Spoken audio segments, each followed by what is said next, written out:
LBC. Good. And I think, oh, God, not Nigel Farage again. I mean, it's constant. I mean, other leaders don't get the same. Do you know how many times Nigel Farage has been on LBC in the last month? Pardon? Do you know how many times Nigel Farage has been on LBC in the last month? No. Once. What, on Nick Ferrari's show? Yeah. You did a phone-in with him. Yeah, I know, but you're still constantly talking about him. Because they're leading the polls, Kevin. Yeah, but even before they was leading in the polls, the reason they're leading in the polls is because the media can't stop talking about it and they're giving them a platform. They don't hold him to account. They just go along with everything he says. Oh, Nigel Farage is going to do this or whatever it is. But they don't ask him the questions, well, how are you going to do that? Can you not see that? I mean, if he was leading in the polls and we weren't talking to him, then people would say, oh, you're sort of, it's not, no free speech. You're not talking about Nigel Farage. Well, he's only got 5 seats. I mean, we don't work under a system of how many votes you've received. It's not percentage-wise, is it? Of course it's not, but it's still quite important. I mean, as people have pointed out tonight, Jeremy Corbyn got 3 million more votes than Keir Starmer did. No, but what I said is even before he had any MPs or even when reform was started, it was all, it was coverage. Well, because he has won national elections, Kevin. I know. I said even before then. The reason why he's so successful is because as soon as he sets up a new party, right, it's constant coverage of Nigel Farage. Okay, thank you, Kevin. Darren's in Pimlico. Hi, Darryl. Sorry, hello, Darryl. Hello, Henry. Thanks for having me on the show again. I would just like to ask. Whether people know that Jeremy Corbyn is a Marxist, and you really have to ask yourself, right?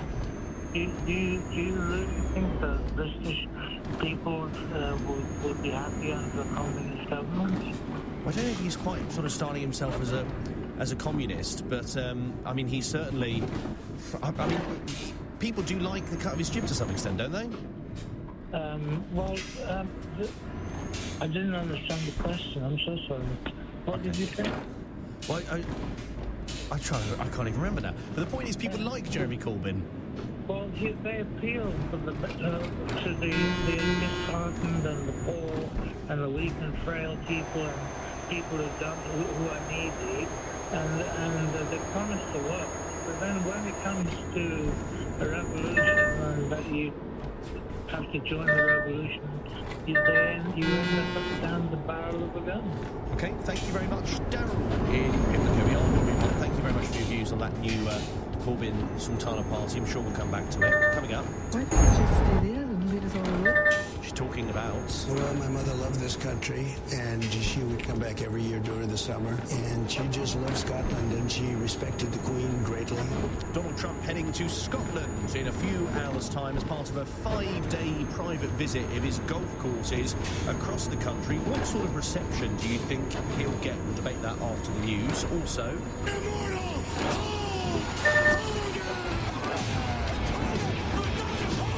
The wrestling legend Hulk Hogan has died at the age of 71. We'll reflect that after the news at 11 o'clock here on LBC.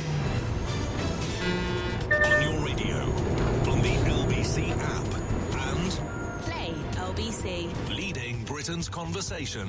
This is LBC.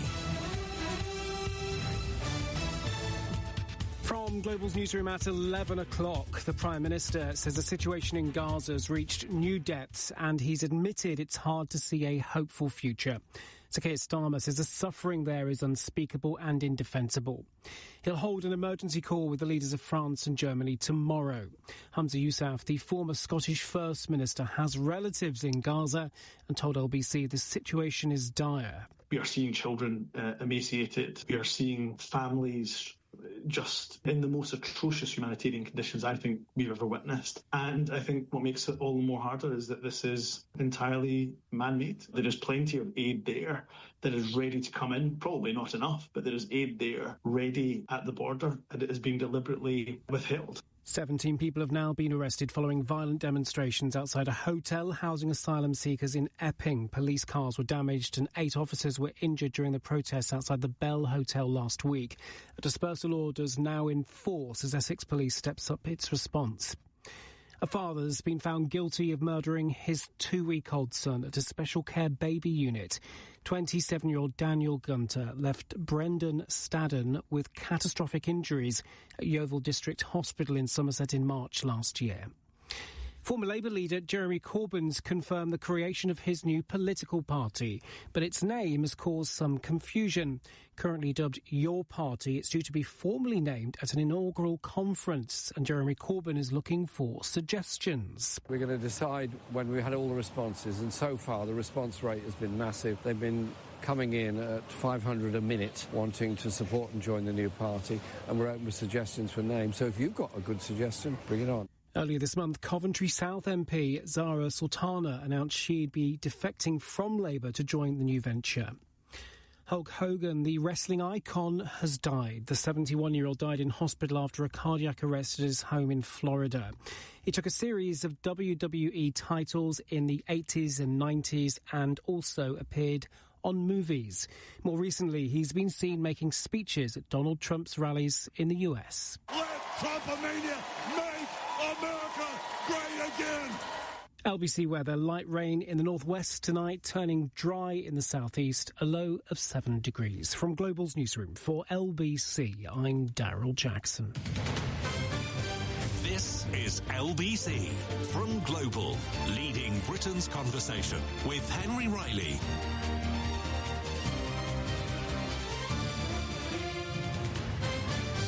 Past 11 is the time. Good evening. You're listening to Henry Riley here on LBC. Coming up this hour, Donald Trump is visiting Scotland, as you probably know, unless you've been living under a rock for the last few days. He is going to be going to his golf courses, one in Aberdeen, the other in Turnberry. He's got quite a few at each of those various locations. I want to know from you this hour how you view Donald Trump coming to the UK. Do you think it's positive that the President of America is coming here before a state visit? Clearly wants to spend a lot of time here. We spoke earlier on in the week about J.D. Vance, the Vice President, who's deciding to holiday here in the Cotswolds. What do you make of this as a visit? Or do you think, actually, we're going to have to put up with the state visit? The last thing we need is him coming here as well. And what of people going to protest? The expectation that because of his last visit to Scotland, he will be met by people giving him the benefit of their views. What do you think about those who will go out to go and demonstrate? 0345 6060 973. He's certainly spoken in the past about his love of Scotland. Well, my mother loved this country, and she would come back every year during the summer, usually with one of my sisters. And she just loved Scotland, and she respected the Queen greatly, loved and respected the Queen. And so we've had a tremendous relationship to Scotland. And speaking with my LBC colleague Andrew Marr earlier tonight, one of Donald Trump's friends, the broadcaster Piers Morgan, gave his view about Donald Trump coming to the UK. I think his reaction would be one of unrestrained glee. If there's one thing that Trump loves, it's a bit of lively opposition and people throwing their toys out of the pram and massively overreacting, as so many people do, to Donald Trump, because it fuels him and it plays into his hands, and he can play the victim and he can say, look, you see, I do all these wonderful things and this is how I get treated. So I think that martyrdom plays for Donald Trump rather well. So my advice to people up in Scotland, I've just been up there actually playing golf, is why not go the other way? Why not surprise him and actually just be as you were with me? And I'm not the least divisive person in Britain, but I was greeted with great Scottish hospitality, a lot of warmth and some good fun. You might find that you unsettle Trump by being nice to him. Is that the approach, as Piers Morgan says, rather than to go out and demonstrate a bit of nice Scottish hospitality? 0345 6060 973 is the number to call. Now, as I've referenced, he, of course, is coming to the UK for the first time since he was elected re-elected, I should say, as US president. He's flying into Scotland for what the White House are calling a golf vacation. He'll visit his resorts in Aberdeenshire, and in Turnberry, where he's also going to be meeting with the Prime Minister. And as you heard in one of those clips, he's naming one of his golf courses, and I think there's going to be some sort of tributes to his late mother, Mary, who was from Scotland, and so he obviously has an affinity with that country. Our Scotland correspondent, Alan Zizinski, has this report. This seaside spot that I find myself in, about 2 miles away from Trump Turnberry, is now as close as I can actually get to the resort. That entire area is on lockdown in what is one of the biggest security operations ever seen in Scotland. As many as 6,000 officers are going to be lining the streets in the coming days, drafted in by Gold Commander ACC Emma Bond from forces all over the UK. It's a large event. It will come at significant cost. We've got a policing plan that fully assesses the threat, and I'm confident that we've mitigated the issues and that the President will be safe while he's in Scotland. But how are locals feeling about that policing plan, which, as well as causing massive disruption to them, is also costing the taxpayer millions of pounds? Why doesn't he just stay there and leave us all alone? A nice wee place like Maidens is no use to all this hassle. The government stopped winter fuel allowance and they're paying out £5 million for security for him. His golf course, he's got to be able to visit it. More important things than worrying about him and what he's going to do here. But I know a lot of people who are really not happy. And on the sandy shores of Aberdeenshire, 2 of Trump's long-term sparring partners are also not thrilled about his return. David Milne had to fight to keep his home as the President built his golf course there, and the former councillor Martin Ford battled to stop the entire development.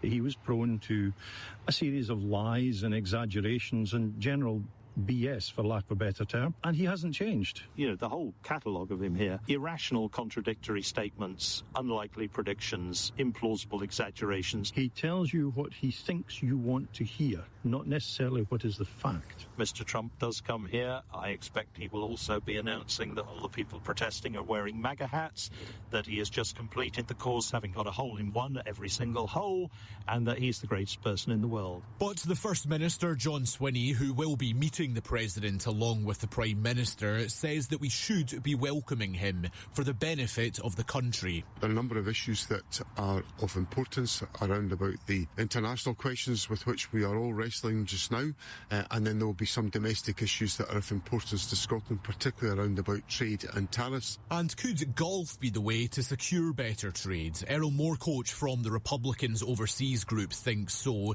He says our politicians should be speaking to the sporting bodies and using this opportunity to announce the Open can return to Trump Turnberry. It's not like you do that and he gives you oh, here's $1 billion trade deal, but all of a sudden this is a personal pet peeve of him. It's such a cheap thing to give him for what that might bring. And if indeed the fairways are the way to Donald Trump's trading heart, then perhaps we will see the Prime Minister or the First Minister taking to the course with him. Alan Zizinski for LBC News. Alan Zizinski, LBC's Scotland correspondent there. Let's stay in Scotland, speak with Cole McHale, who's a freelance writer, member of the Stop the War Coalition based in Glasgow. Cole, thanks for joining us, much appreciated. What sort of, you're from the Stop the War Coalition, so I can imagine your response, but what sort of reception will you and fellow Scots be giving him, do you think? I don't think Donald Trump will get a particularly warm welcome, much to pure disdain, actually. I think it's quite likely that those protests will be sizable, not just because of the presence of Donald Trump, but because of the attitude that our politicians, notably John Swinney and Keir Starmer, are likely to display when they meet him. These meetings are going to take place under the auspices of the national interest. John Swinney's going there in the Scottish national interest to meet with Trump, or so he says, as is Keir Starmer. But I think from what we've seen of both of their engagements with Trump so far since he took office again, they're going to do anything but champion Scotland's national interest. It's not in Scotland's national interest to conduct a meeting with a man who behaves like Trump does, with a man who, despite the fact that, as you just said when you were reading out the front pages earlier on, 46 Palestinians dying of starvation in Gaza just now, continues to arm the Israeli state, a man who continues to funnel bombs and bullets to a regime committing war crimes on a regular, daily basis. That's not standing up for the Scottish or British national interest, in fact the opposite. So I think these protests are as much about making sure that the national interest of the people of Scotland is heard in the absence of our politicians expressing it. I get the point about people protesting, and we're a free country and you can absolutely do that, and protests have been an important part of our history, but I mean, the idea that John Swinney wouldn't meet him I find peculiar, Cole, because he's a major investor in Scotland. Yeah, I think John Swinney should meet Donald Trump, and I think John Swinney should tell Donald Trump what he thinks. I think he should bemoan the fact that Donald Trump sent $510 million worth of weapons to Israel as early as the 1st of July, after the UN said Gaza was the hungriest place on earth, with food sitting just 3 miles over the border. If I trusted John Swinney to communicate those concerns to Donald Trump, I would have no problems. But what we have seen persistently from the Scottish Government is, while rhetorically they may be willing to stand up to him, in practice they do anything but. When Donald Trump, much like Keir Starmer, said you need to spend 5% of your GDP on defence spending, John Swinney was content to back it, despite the fact that this country's national interest needs anything but 5% of GDP. Keir Starmer routinely talks about fiscal rules, routinely talks about the state of our economy, and yet they are prepared to find the money for defence spending on Donald Trump's command. They're rolling over for him time and again in private and materially. That's what these protests are about.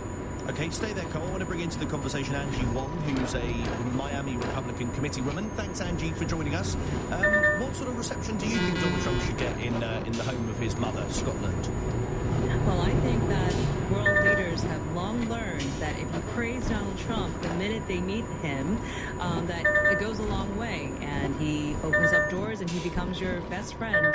And right now we're in the middle of trade deals around the world, so I think that Scottish First Minister John Swinney should be meeting with Donald Trump. I know Keir Starmer is rolling out the red carpets for him, and that's exactly what world leaders do. This is not an official diplomatic summit, but it is soft diplomacy in action. So I think, why not? You know, Donald Trump is trying to reset the world right now, especially with the U.S. tariffs. This is a little soft showing that we're going to be receptive, we can speak, and we have open communications over golf. Why not? This is a perfect... It's actually the perfect summit.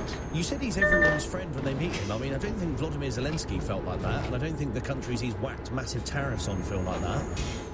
Well, again, I think world leaders have known if you go with the soft approach. Keir Starmer did that, and we've still got huge tariffs. He likes people. Well, why have we got massive... Keir Starmer couldn't have done any more. He gave him a letter from King Charles. He gave him everything he wanted. And then the next thing we know, yes, we've got the 10% base tariff, but on certain other industries, we've got massive tariffs. And he's doing that around the world. He's not just picking on the UK.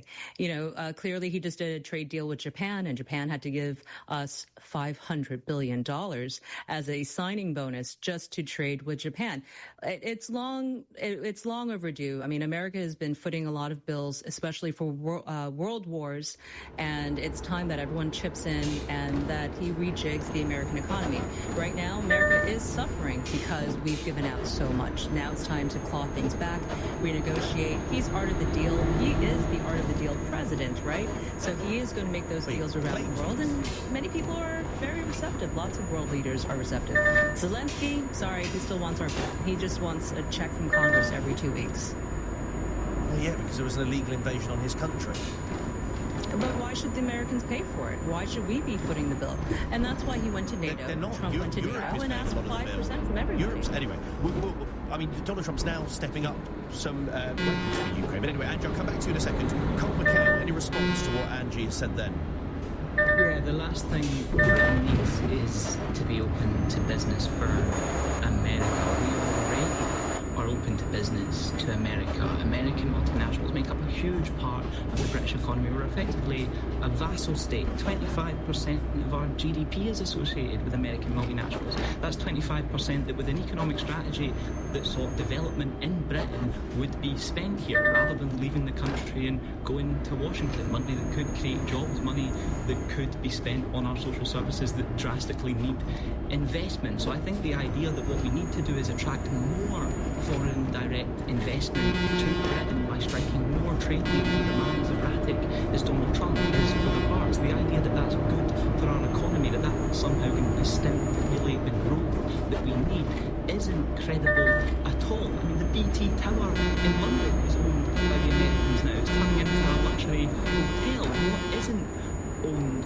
by the Americans? The idea that we need more American investment is daft, not least because it strips control and power from the British people. We have a right to be able to control our own economy. We have a right to be able to say who owns what in our economy, and the idea that striking more deals with Donald Trump is going to be good for that economy when we're already one of the most forward economies. Angie?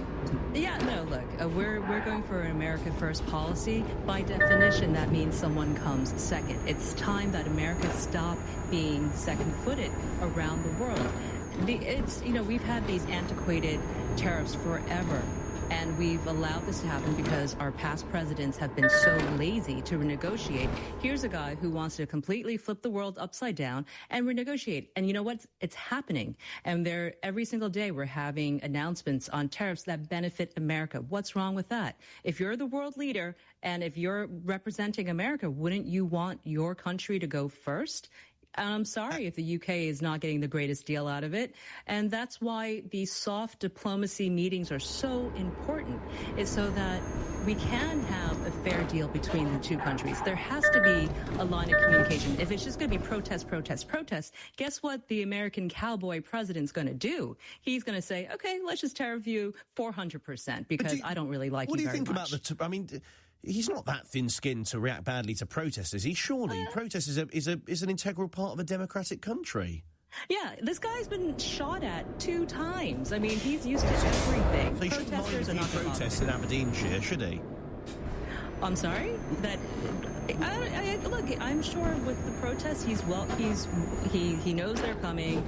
He's happy to see it. He actually does want to engage and understand what is happening, but he's not going to ever engage in a way where it, doesn't benefit America. We don't want to keep sending out blank checks to everyone around the world to fight endless wars. I think that's a noble thing. End these wars. Let's do deals. Let's make the world great again. That's what he wants. Angie, always good to speak with you. Last word to Cole McHale on this.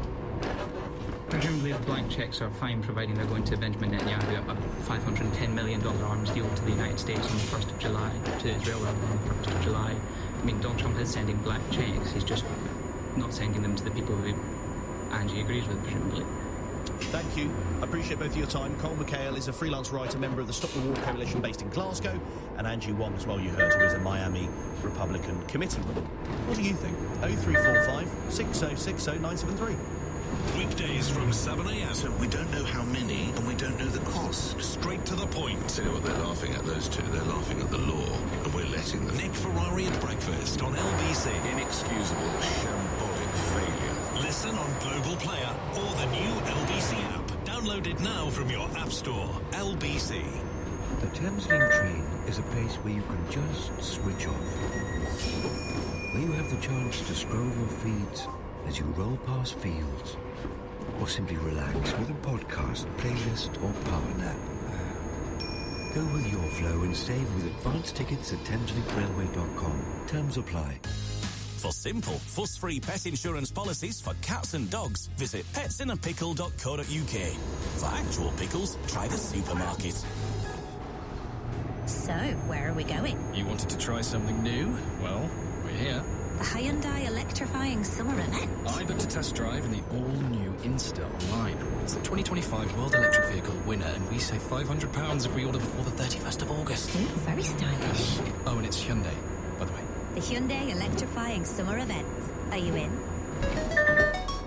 18 plus UK retail customers only. Excludes Motability. Registered by 30th of September. T's and C's apply. A safe trip begins with TRIP. Take a road trip with your family. Get there safely. Do your trip checks. Travel on island through. Rest every 2 hours too. I expect tire pressure and tread. Prepare for the weather. A safe trip begins with TRIP. A safe trip begins with TRIP. Do the 4 trip checks before every journey. National Highways. Henry Riley on LBC. Call 0345 6060 973. What do you make of Donald Trump coming to... I mean, clearly a very controversial character, but does that mean that we don't let him come to the UK, that we don't sort of give him this pre-state visit welcome? I mean, at the end of the day, he is a sort of businessman in Scotland, and so surely he's allowed to come and, visit his resorts and to speak to the Prime Minister and speak to the First Minister. Manesh is in Southall. Hi, Manesh. Hi, Henry. Good evening. Evening. Yeah, I think, look, at the end of the day, we all live in a democracy. Whether you like him or hate him, he's like Marmite. There are a lot of people that are not going to like him. Yes. He's used to that. We all understand that. But he's a guest in our country. He's coming over. He's invested money here. And I wish that the people of Scotland embrace him. Some people are going to think negatively, but if you spin it and try to make it positive, this could be a person, a huge profile that can expand the Scottish the whiskey market, globally. This is a man that can do it. So, why turn down that type of opportunities? And while we got Narendra Modi in town, perhaps you should visit London as well and meet with him and our UK ministers to see if we can do a tri-way trade deal between India, United Kingdom and the United States. And I hope he gets an opportunity to visit the Home Office and teach him a few tricks about immigration, because he's got it down to zero. And, we can learn a few tips from him. I hope that's, Well, some people would say that the way he has handled immigration is quite sort of heartless, really. Well, sometimes you have to be heartless. If you want to get pests out of your house, you've got to put pest control in. So, you've got to have the hard way some way. And you either like it or not, it's a hard medicine. And there's going to be a few casualties along the way. But my belief is, if you do it for the whole people, he does it for the whole of the United States. We should do it for the United Kingdom. Look at all the human rights of the United Kingdom, not the human rights of the illegal people that come here and do crimes here, and they get away with it because we've got a weak Prime Minister who believes in international law and is not willing to have the guts to do anything about it. What do you think of the fact that, I mean, I remember John Swinney said after the Zelensky meeting, the infamous Zelensky meeting in the White House, that Donald Trump shouldn't have a state visit, and now he's going to meet him in Scotland. I mean, do you think that's the right thing to do? I think we should meet, all of our dignitaries should meet foreign dignitaries as a matter of course, because that's part and parcel of doing business with international ministers and dignitaries. We have to do it. You can't ignore the Prime Minister of any country coming here, because they come here and we have to respect that. And whether you like them or loathe them or whatever your views are different, or whether you agree with them, you have to give them the opportunity to come here, so at least we can discuss them. Manesh, did you call someone insects earlier on? No, I just said that if your house is infected by insects, for example, you have to get pest control in. It's not a particularly nice analogy, is it? It's a different way of looking at it, but I'm just thinking that if you extrapolate your house to your street and then to your country, you have to look at that. If you've got some rapists and people coming in that are unwanted and undesirable, and you don't want them to come here, you have to have some mechanisms in place to prevent them from coming here. What are they then? Well, first of all, the Conservatives did do something to say that if you come on a boat, you will never be allowed to claim any benefits. You will never be allowed to be a part of the society. And as soon as Labour come in, they stripped that away. There was no reason for that. And these people are claiming asylum in a lot of cases, Manesh. Well, if you take my view, we should follow Poland. Pay the €1 million a day penalty. It's far cheaper not to accept the asylum seekers. And then, as a voluntary gesture, we should take the asylum seekers that we want, that we can choose. Not the rapists, not the murderers, not the people that are going to cause crime in our society. That should be our choice. As members of the public, we should vote for that. Mm. Unfortunately, with this government, we haven't. We got landed with them because the Conservatives failed. So, unfortunately, we're in a society. This is really sad for me to say this. I would love to live in a country where we have 4 or 5 different parties we can choose, and we can choose the better of each one. Unfortunately, we've got 4 weak parties that are all undesirable, that are all useless. I think, Manesh, I think you're pretty undesirable for comparing people to insects. Well, that's your opinion, but I think that's. Yeah, but it's not really a place I want to live or talk to people who compare people to insects. I mean, come on, do you not realise what you're doing there? It's not particularly humanising for people, is it?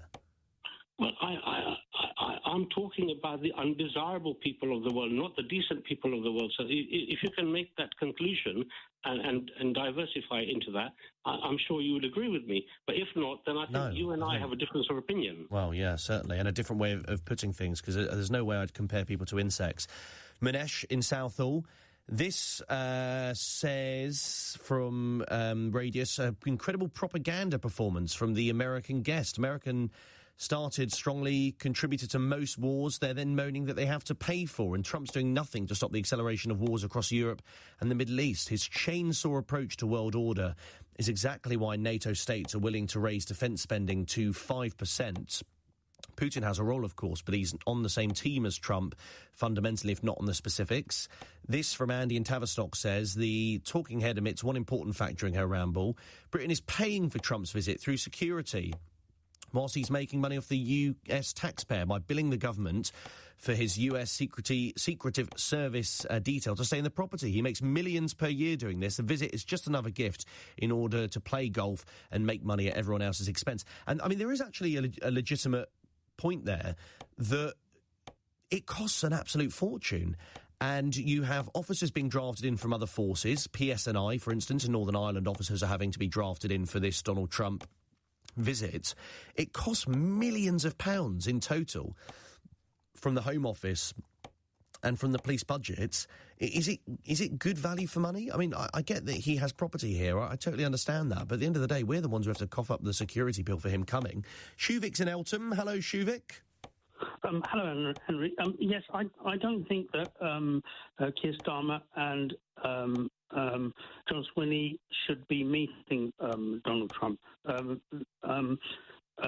actions of his administration are just absolutely intolerable. This covering for Israel at the United Nations, arming Israel so that they can murder thousands of innocent Palestinians, committing war crime after war crime, possibly genocide. I just don't think it's acceptable that we should shake hands with. But is that at the end of the day, Shuvik? Like we are where we are, and he's the most. Hold on, America. Shuvik. He's the most important man, or powerful man, I should say, on earth at the moment. Surely you use lobbying to try and at least influence his decision. I mean, on the front page of the I-paper, I referenced earlier that the PM is expected to bring up Gaza with him. Yeah, we should not plead with him. We should send a message to him that his actions with reference to Israel and his are just unacceptable. He should not be. His administration should not be spending arms. Okay, but I'm talking about his meeting with Keir Starmer and John Swinney. Both have a different view on that particular issue. So why on earth wouldn't they meet him? Well, I mean. That would harden his approach, wouldn't it? Why do we need to meet him? If he wants to come, because he's the US president. You have to discuss. And waste his time and just be a general nuisance like he is generally. But I mean, he can just play on his ridiculous golf. Shuvik, there is. He doesn't need to. We don't need to shake hands with him. There's a legitimate argument about the amount of money it costs for him to come over, but the idea that you'd have someone like Donald Trump over here and you wouldn't discuss, go and meet him and talk about important things with him is for the birds, I'm afraid. Well, I mean, I think the best message we could send to Donald Trump and his supporters is not to meet him. OK, thank you, Shuvik. Roddy makes a good point. It's a private visit. They should pay. Donald Trump should pay his own protection and security. This is going to cost, I mean, the last time I think it cost £4 or £5 million for police in Scotland when he visited a few years back. Is it really worth the money? Or do you think, actually, you've got Don 73 after the news? It's because of you fans that there is a wrestling business. You guys are awesome. Come on, man. The US wrestling legend Hulk Hogan has died at the age of 71. 11:30 the time. The news headlines are with Daryl Jackson. The Prime Minister, Sir Keir Starmer, says he'll hold emergency talks with France and Germany tomorrow, saying the suffering and starvation in Gaza has reached new depths. Israel says there is no famine in the territory. A father's been found guilty of murdering his 2-week-old son at a special care baby unit in Somerset. Police say 27-year-old Daniel Gunter has shown no remorse for killing Brendan Stadden. 17 people have now been arrested following violent demonstrations outside a hotel housing asylum seekers in Epping. A dispersal order is in place, and Essex police have also brought in designated areas which have been cordoned off for demonstrations. LBC weather, light rain in the northwest tonight, turning dry in the southeast, a low of 7 degrees. This is LBC. Listen on the move with the all-new LBC app. Download it for free from the App Store. Are you ready to win big? Enter now at winplus.co.uk to win huge cash prizes and loads more. 18 plus, GB only, T's and C's apply. Make the O2 your playground this summer. Test your football skills at Toka Social. Take to the skies at iFly indoor skydiving, or challenge your friends at Boom Battle Bar. Let the kids burn off energy at Oxygen Active Play. Perfect your game at Paddle Social Club, or test your reflexes in the world of Activate. There's something for everyone at the O2. Feeling hungry? Choose from over 30 bars and restaurants and discover flavours from around the world. Search Do More at the O2 to start planning your perfect day. We know that you're always looking for an excuse to get people together and host a picnic. If you need another reason, there's a £3 for £8 offer on a range of deli items at Waitrose. Choose from a range of our picky bits, like crispy sweet corn fritters, Greek-inspired dip trio, and sumptuous sweet potato empanadas. All you've got to do now is decide where to picnic. Shop in store or order online. Let your summer side out with Waitrose. Selected lines and stores subject to availability. Minimum online spend and charges apply. Calling all little explorers. The hunt for squishmallows is on. Who will your little one find in their Happy Meal? Will they chill out with Cam on the beach? Or rock on with Hallie? Some fun, some food, it's all inside this Happy Meal. Until the 25th of August from 11 a.m, Squishmallows comprise toys only, subject to availability. Fair ordering policy applies. This is LBC. Message Henry Riley on WhatsApp now. 0345 6060 973. We were talking about Hulk Hogan, who's died at the age of 71, the US wrestling legend, in a moment. First, they were talking about Donald Trump, and indeed, of course, Hulk Hogan, a big fan of Donald Trump. If you sort of listened to any of Donald Trump rallies, I think he went to a fair few of them. But we're talking about Donald Trump's visit to the UK. He's coming to Scotland. What sort of reception should he get? And I mean, does it really merit the millions that it's going to cost in police resources? Linda's in Bromley. Hi, Linda. Hi. Sorry, I've got a bit of a cold. Well, that's quite all right. In the summer? Hay fever. Hay fever. All right.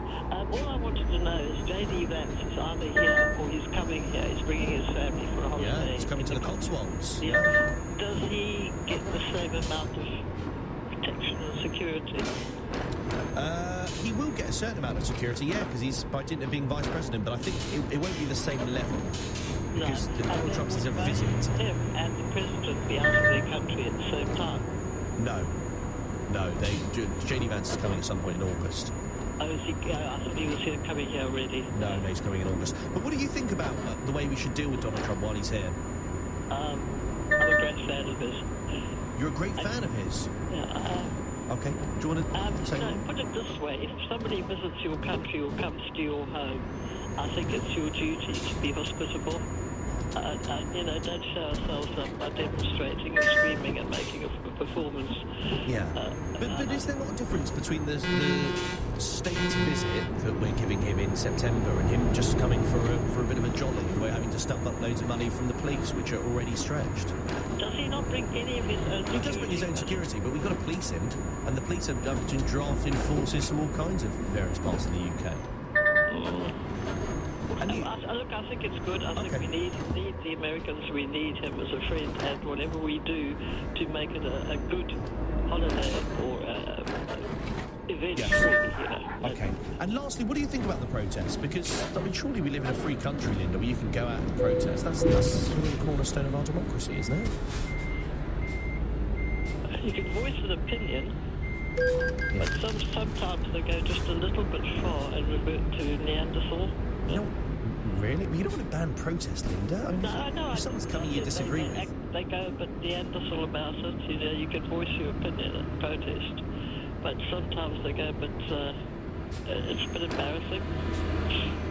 behaviour-wise, would you like one of your kids to be doing what some of those are doing? Well, I wouldn't mind if they went to a protest, but I mean, of course, at all protests you've got sort of criminality, haven't you? Linda, thank you. Linda in Bromley, do you agree with Linda that we should be very hospitable to Trump? And, you know, he's a guest coming to our country, he's a very important person, therefore we've got to respect him. Or do you think, actually, the amount of resource that's going into this, does it really merit it? 0345 6060 973. First, though, Hulk Hogan, one of America's best-known wrestling stars, has died at the age of 71.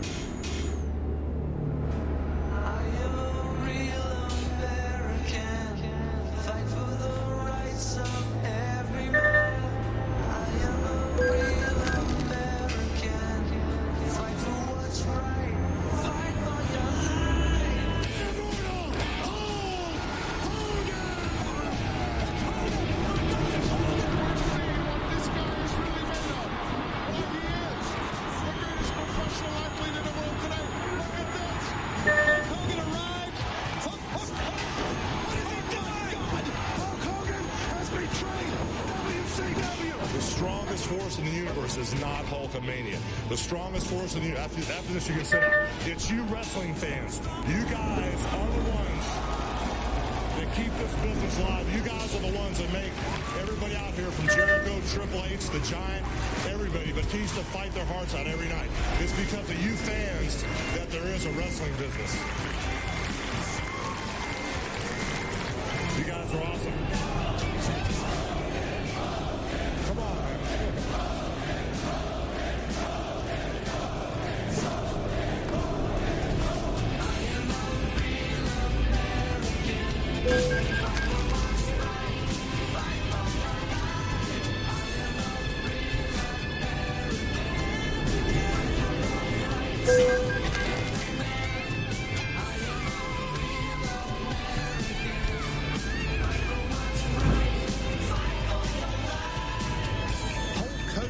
A very famous song that he came on to, I think, in a few different songs, but that's certainly the most iconic that he used to enter the arena on for WWF, WWE. Let's bring into the conversation Jim Biringer, who's a wrestling correspondent at Full Press Wrestling. Jim, thanks very much for joining us. On the wrestling side, a very sad day, because when I think of wrestling, and I don't watch it as much as you, but I watched it a bit, and Hulk Hogan was sort of synonymous with wrestling, wasn't he? Yeah, Henry, thanks for having me. Thanks for allowing me to come on. Yeah, Hulk Hogan and professional wrestling, that is what it is, right? Like, that is what professional wrestling is today, the sports entertainment, the larger-than-life characters. If it's not for Hulk Hogan, 1984, winning the title, and WrestleMania, we're not talking about professional wrestling the way it is today. Hulk Hogan, just a sad day for professional wrestling in general, sports entertainment, whatever you want to call it, an icon of the sport. And a pretty iconic fashion sense as well. He always wore the sort of bandana and the horseshoe moustache. Yes, very iconic look. The mustache, the shirt, the bandana, ripped off the shirt, Come Out to Real American by Rick Derringer. Like I said, the entrance music, he just found it. It just fit everything that he had. And, you know, when you hear about it, you hear that song. We play that a lot during the 4th of July here in the States. So it's an iconic song, and, you know, Hulk Hogan's definitely going to be missed. Yeah, it's such an iconic song. When I had sort of many memories flocking back when I was listening to that montage. Talk to me about why he was so special when he was wrestling, because, I mean, he brought theatre to it. Of course, all wrestlers need to some extent, but he really got the crowd going, didn't he? He really brought something to it. Yeah, he did. I mean, like I said before, like, Vince McMahon, the owner of WWF at the time, now WWE, even his father before that, Vince Sr., looked at Hulk Hogan and said, I can build my promotion around this. At the time, it was just a regional sport. It was just territories, right? You had the NWA in the South, you had the AWA, you had Texas wrestling. It was just all over. Hulk Hogan comes around, gets that title. It's now international. They're taking it just not from New York. They're going across country, invading different territories. And he took the sport and took it to another level. WrestleMania 3, obviously the Pontiac Silverdome, 93,000 plus. He's selling tickets every time Hulk Hogan was on the card. And back then, you got to remember, It's not like it is today where guys have guaranteed contracts. Back then, you wanted Hulk Hogan on the card, more eyeballs. That means the tickets are coming in, everybody's getting paid. In the 1990s, too, it was the same thing. He gets that heel turn and the rejuvenation of his career. He made the Attitude Era in the WWF. Even though he was in WCW, he changed the business in 2 eras. And his wrestling career spanned an awfully long time. I read that he began wrestling in 1977, shot to fame after signing for WWF in the 80s. But, I mean, how long was he wrestling up until? Because in preparation for doing this, I was seeing clips which looked pretty recent. Yeah, I know he was starting like an American freestyle wrestling, amateur wrestling like that, similar to what Kurt Angle was doing with the Olympics. But I think his last match was probably like 2010-ish when he was in TNA. I believe that was his last match because he had a lot of injuries with his hips, his knees. Really couldn't go in the ring like he used to in the 80s and the 90s. He had a second run with the WWF, WWE in 2002. Had a match with Vince McMahon, matches with Triple H, won the WWE title again. And it's kind of ironic and iconic because he wins the WWF title in 1984 against the Iron Sheik. And before WWF makes the change to WWE, their Backlash pay-per-view in 2002, that's the last image you see is with Hulk Hogan with the WWF logo and the WWF title before they switch. So the fact of the matter is, you bookend the 2 eras and have him in the WWE. It's kind of, you can definitely say he's an iconic figure. They often go on, wrestlers, to become very successful in other fields as well. I look at sort of John Cena, who's done an awful lot in terms of acting. Is it Batista who's done a lot of acting as well? Yes. I've seen him sort of popping up in various films. And, I mean, Hulk Hogan hosted his own reality show, Hogan Knows Best. He also appeared in, I think it was Gremlins and the A-Team, and he went on to do other things, mostly because of his iconic look and the way that he sort of captivated audiences. Yes, that's correct. I mean, again, you go back to the 80s, right? The reason professional wrestling is the way it is the Rock and Wrestling Connection, the MTV. That's when MTV's first coming on. They have the War to Settle the Score with Roddy Piper, Mr. T, the A-Team.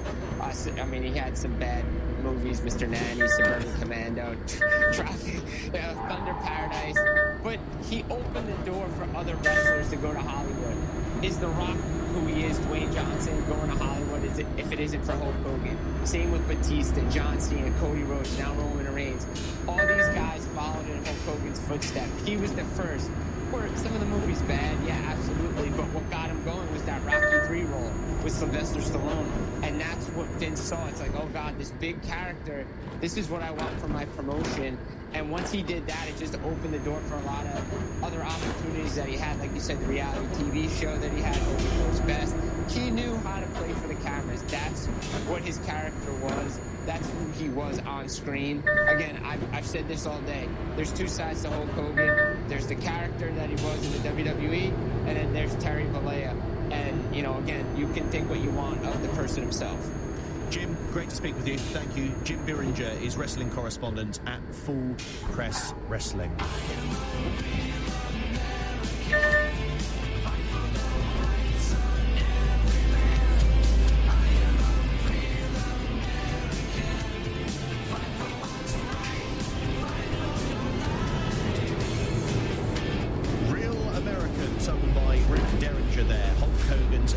Music. You listen to Henry Riley here on LBC. Back to calls on Trump in a moment. And also, if you fancy it, Hulk Hogan. It's 1:45. LBC this morning on Nick Ferrari at breakfast. We're looking ahead to events tomorrow when, of course, that doctor strike will take place. The doctors are saying that they believe that they still have the majority of public support. Do you support them? Lucy's in Muswell Hill. 100% support. Really? Yes, I think that they had a significant pay increase last year, which was fully justified. Nigel's in Temple Fortune. I think it's an absolute total disgrace. Nearly 30% in a number of years. They have a duty to protect people. Nick Ferrari at breakfast. Back tomorrow morning from 7.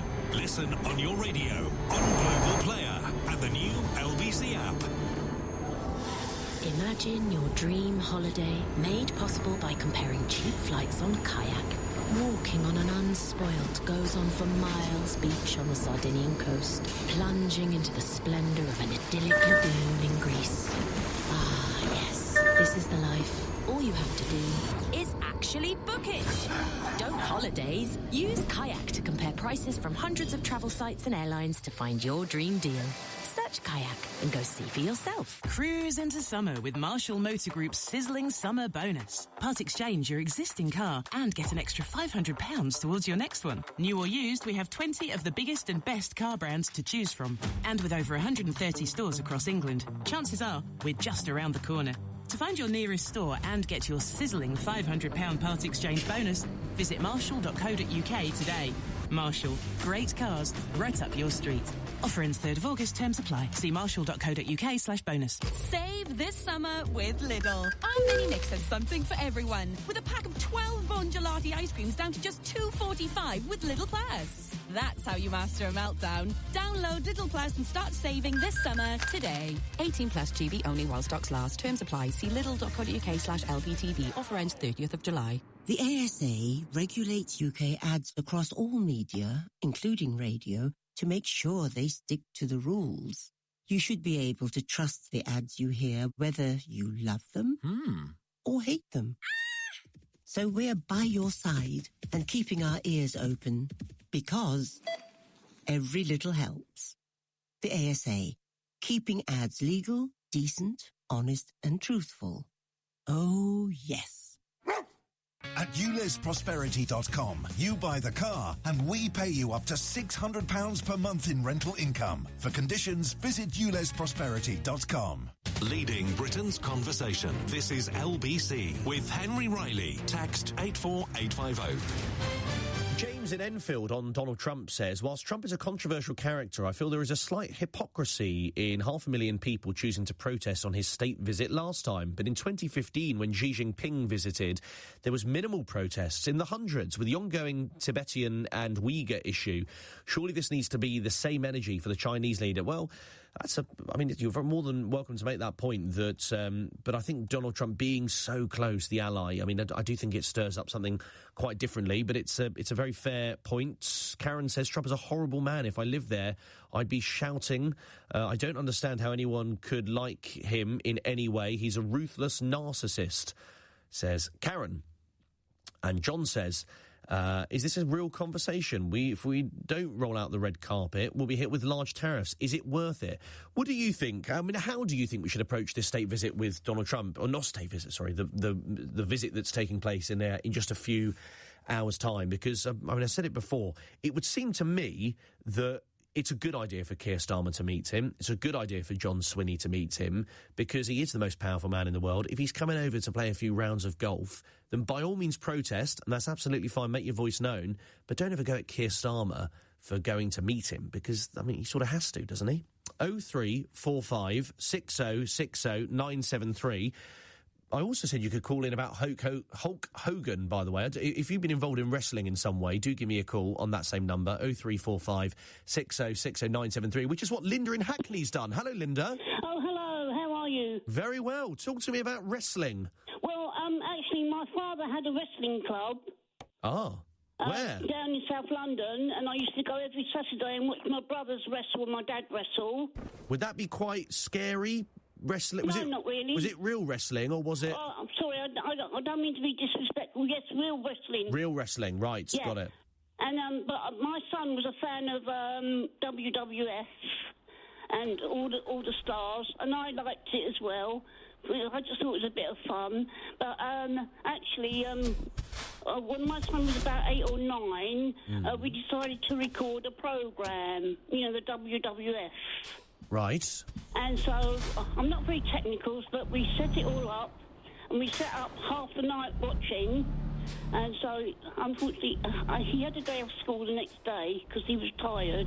Yes. And he could get round my little finger, as my son.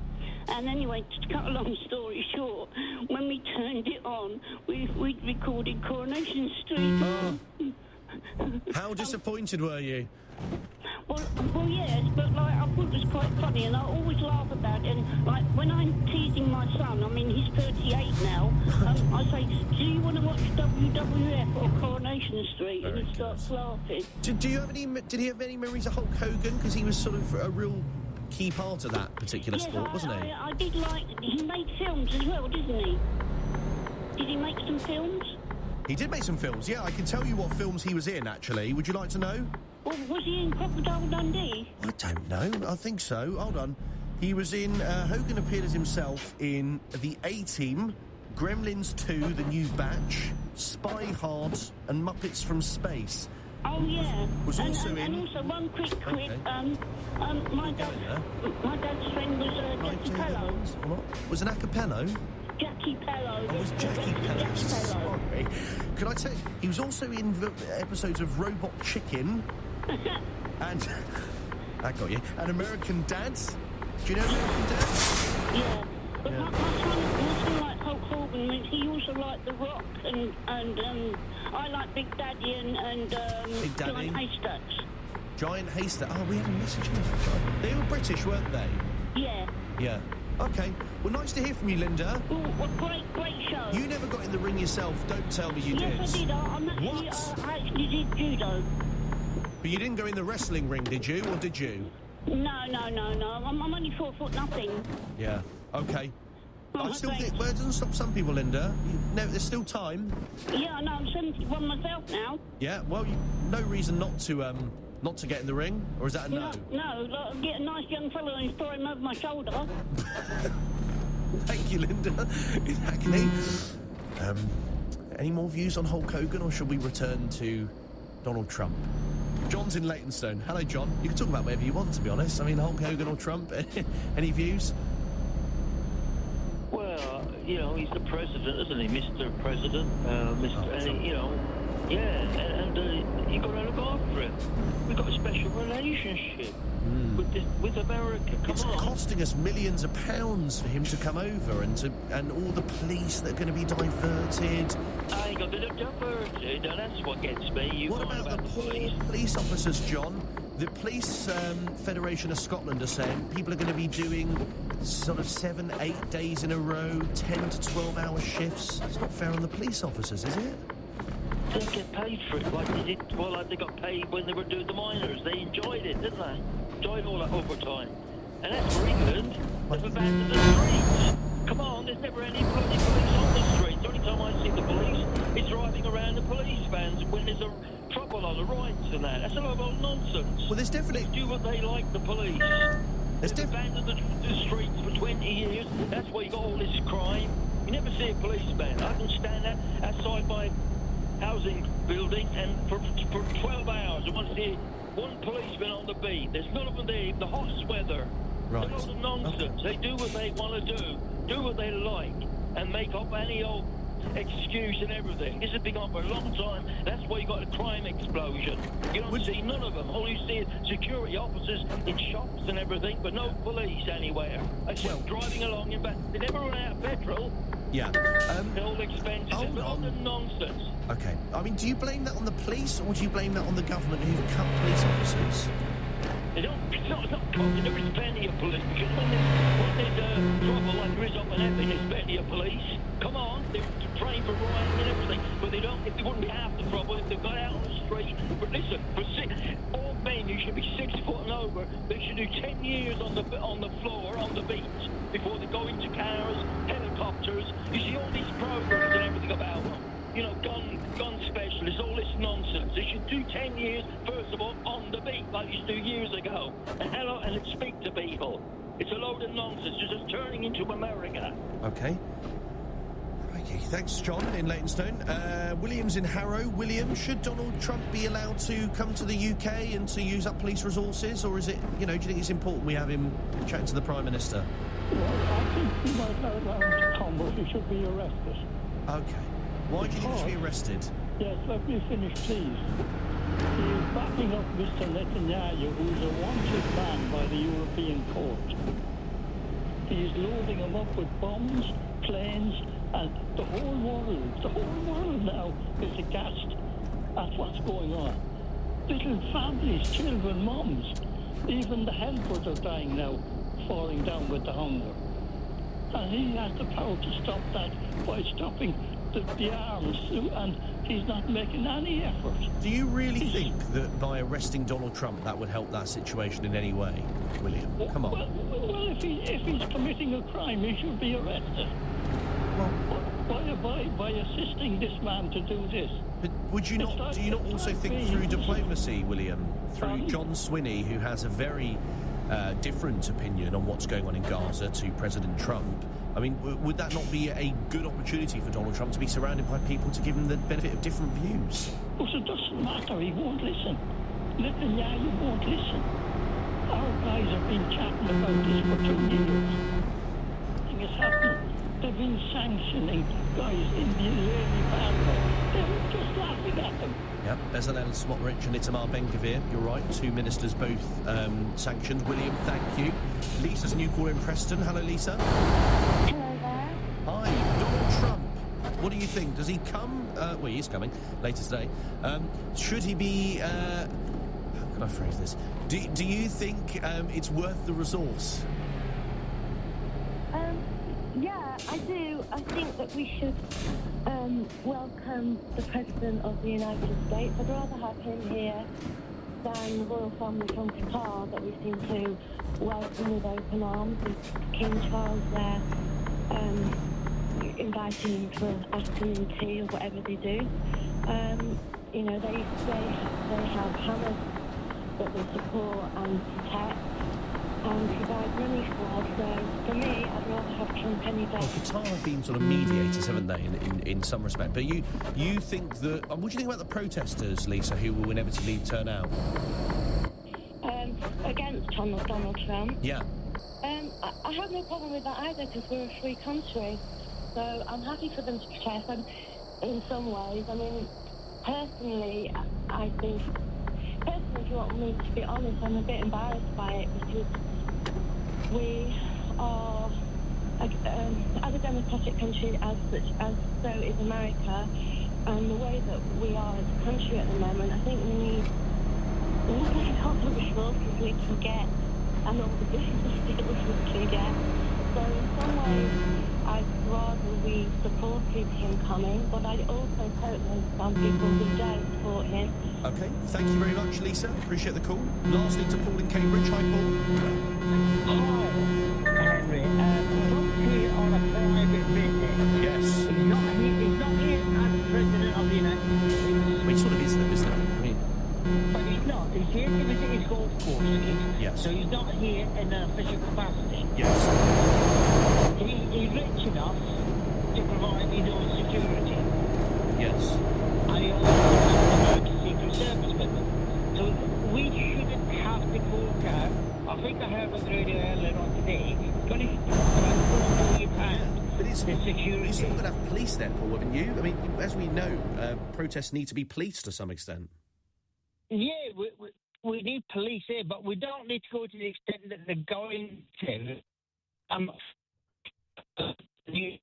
Yeah. Oh, I'm sorry. We're just losing the line there. I'm really sorry, but thank you very much, Paul. We're glad we got you in for the final word on that. Coming up, crime is getting worse. This estimate by the police figures are, in fact, a huge underestimate of the actual scale of crime, in part because many incidents go without being recorded. Retailers say theft is spiralling out of control after official figures show shoplifting in England and Wales it is its highest level since records began more than 2 decades ago. Over 500,000 recorded shoplifting offences in the year to March, a 20% increase on the previous year. There are 3 thefts every minute in the UK.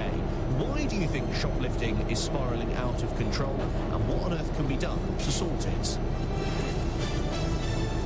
On your radio, on the LBC app, and Play LBC. leading Britain's conversation, this is LBC. From Global's newsroom at midnight, The Prime Minister says he'll hold emergency talks with France and Germany later after a fresh round of Gaza ceasefire talks failed to make a breakthrough. Sir Keir Starmer says the suffering and starvation in the territory has reached new depths. Hunter Youssef, the former Scottish First Minister who has relatives in Gaza, told LBC we need world leaders not to be inactive. Statements and speeches are not going to end the suffering. The words aren't going to feed the children of Gaza. You're going to have to treat Israel in the way the world government has treated the apartheid regime in South Africa. They really need to make sure that they're feeling the pressure. So sanctions, stop selling arms, and begin to recognise the state of Palestine, which will then increase the pressure on the Israeli government. Israel says there's no famine in Gaza. A father has been found guilty of murdering his 2-week-old son at a premature baby unit in Somerset. Brendan Stadden suffered injuries to his head, neck, legs and jaw at Yeovil District Hospital last March. 17 people have now been arrested following violent demonstrations outside a hotel housing asylum seekers in Epping. Police cars were damaged and 8 officers were injured during the protests outside the Bell Hotel last week. A dispersal order is also now in force as Essex Police steps up its response. LBC's reporter Fraser Knight has more. There will be cordoned areas, specific designated areas for protests to happen. My understanding is one of them will be outside the Bell Hotel that's been at the centre of this, that hotel which has been housing asylum seekers. India's Prime Minister says a trade deal with the UK is a new chapter in both countries' histories. Tariffs on cosmetics, cars and whiskey have been slashed. And wrestling star Hulk Hogan has died at the age of 71 after suffering a cardiac arrest. He won at least 6 WWE championships and was inducted into its Hall of Fame in 2005. Jim Biringer, wrestling correspondent at the Full Press Wrestling, told LBC he opened the door as well to wrestlers to go to Hollywood. Is The Rock who he is, Dwayne Johnson, going to Hollywood if it isn't for Hulk Hogan? Same with Batista, John Cena, Cody Rhodes, now Roman Reigns. All these guys followed in Hulk Hogan's footsteps. He was the first. Were some of the movies bad? Yeah, absolutely. But what got him going was that Rocky 3 with Sylvester Stallone. LBC weather, light rain spreading southeastwards later, sunny intervals developing in the afternoon, staying largely dry in the southeast, a high of 27 degrees. From Global's newsroom for LBC, I'm Daryl Jackson. This is LBC from Global, leading Britain's conversation with Henry Riley.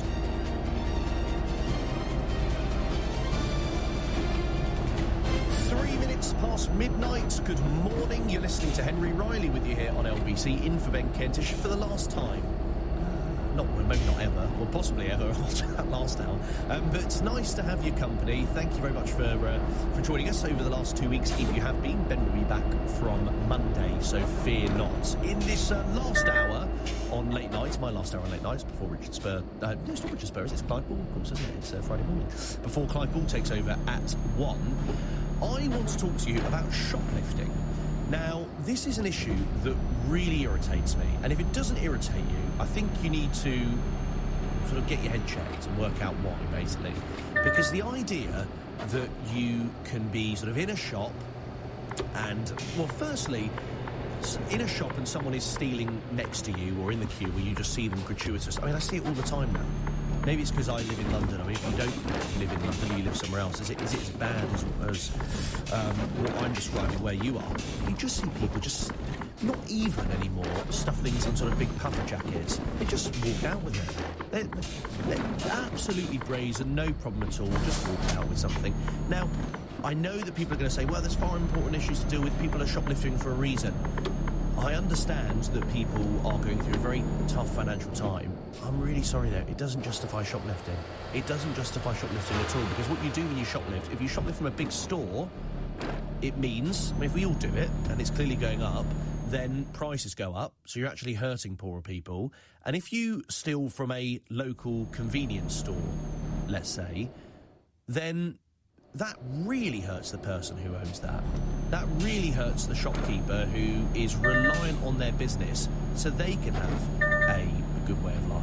And, you know, if we want these local convenience stores to survive and to thrive, we actually do need to go out and support them as well. I mean, too often I do go to big brands, but there is a real conversation to be had. about supporting a lot of those smaller stores. But I want to know your experience with shoplifting. If you do own a shop, maybe it's a convenience store, maybe it's whatever that might be, how big an issue is this for you?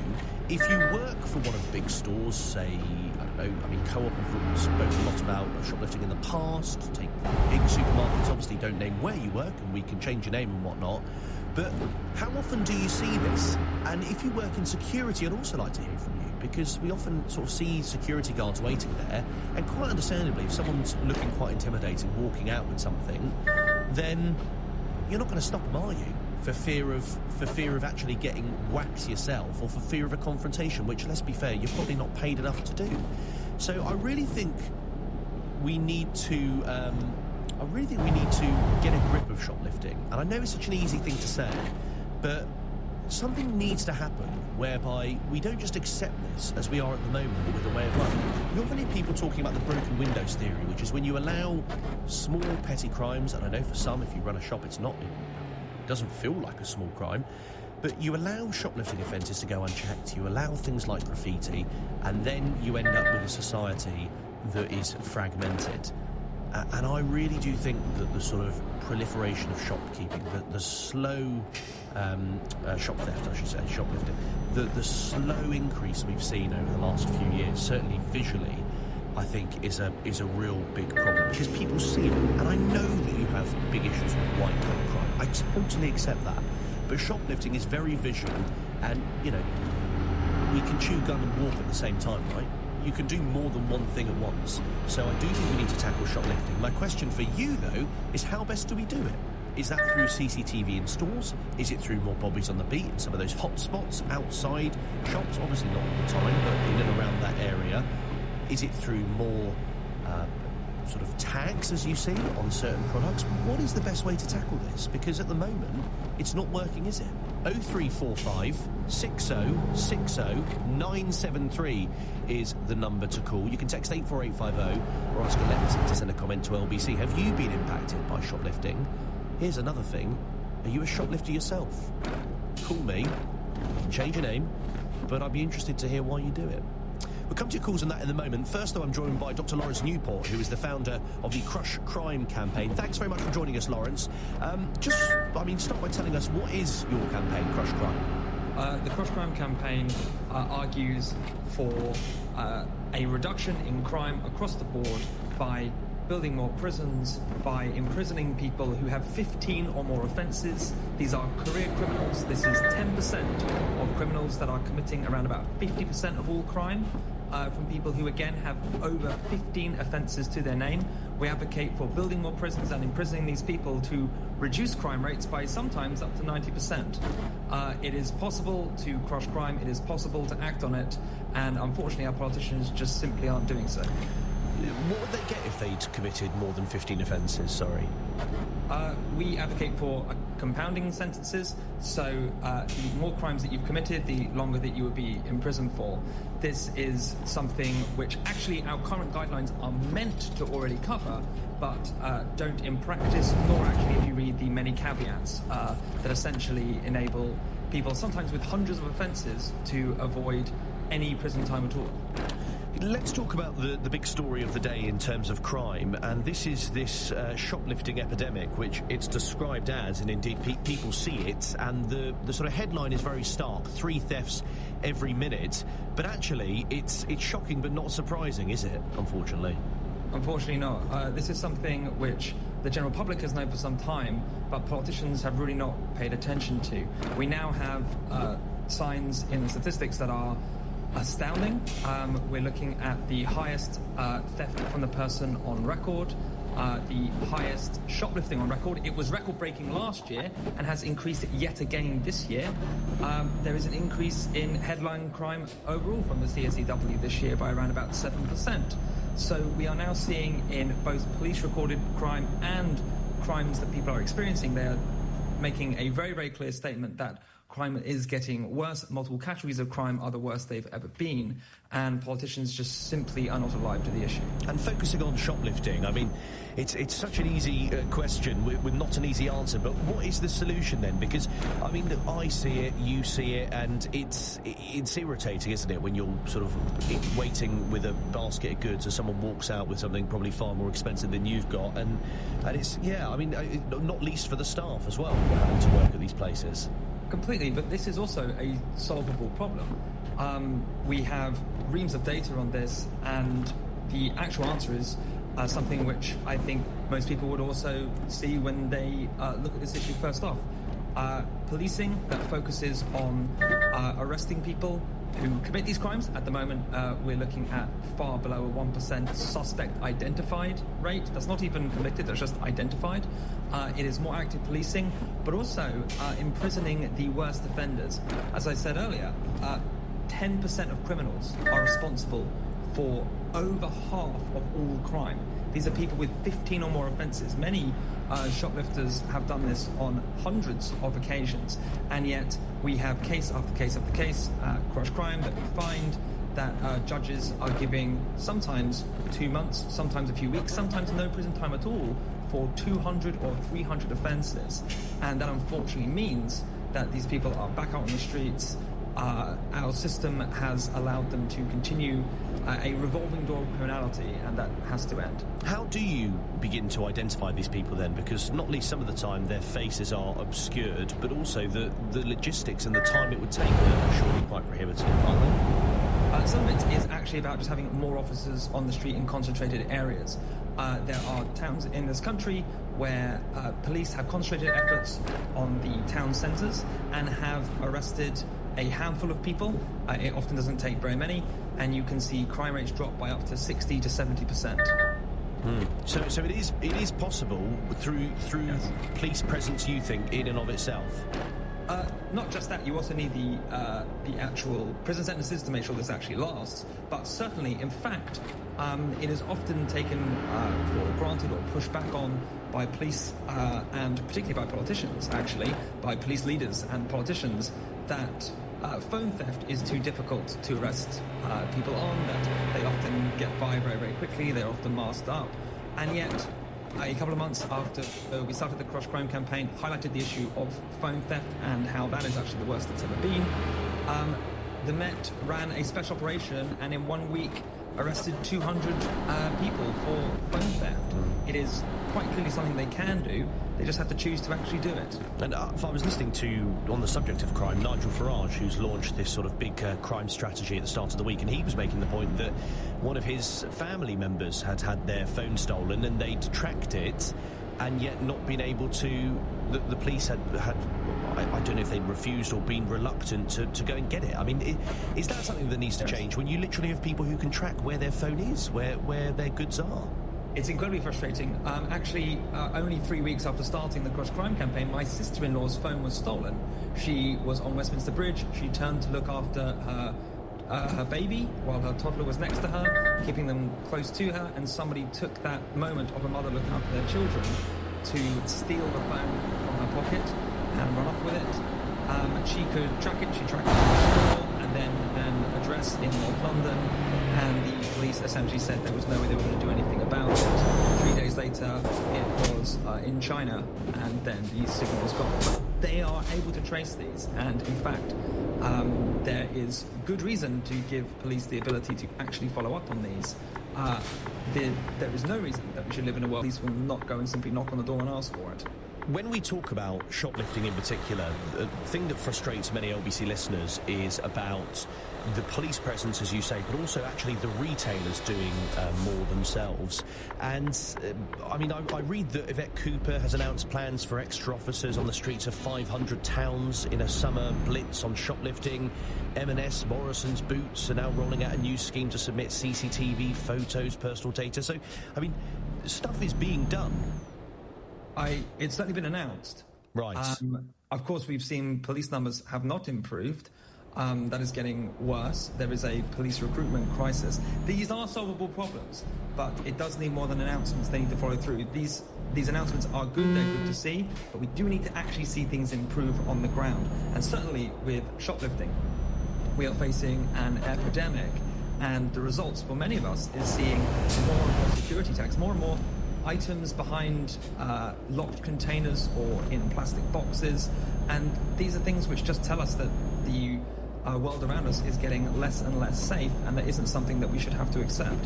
I mean, on the subject of officers, is that more special constables, more PCSOs? I mean, Sarah Pochin, the Reform MP, was saying that she wants her police officers to be sort of a bit more, well, a bit stronger than some of the officers she sees, which was an interesting comment.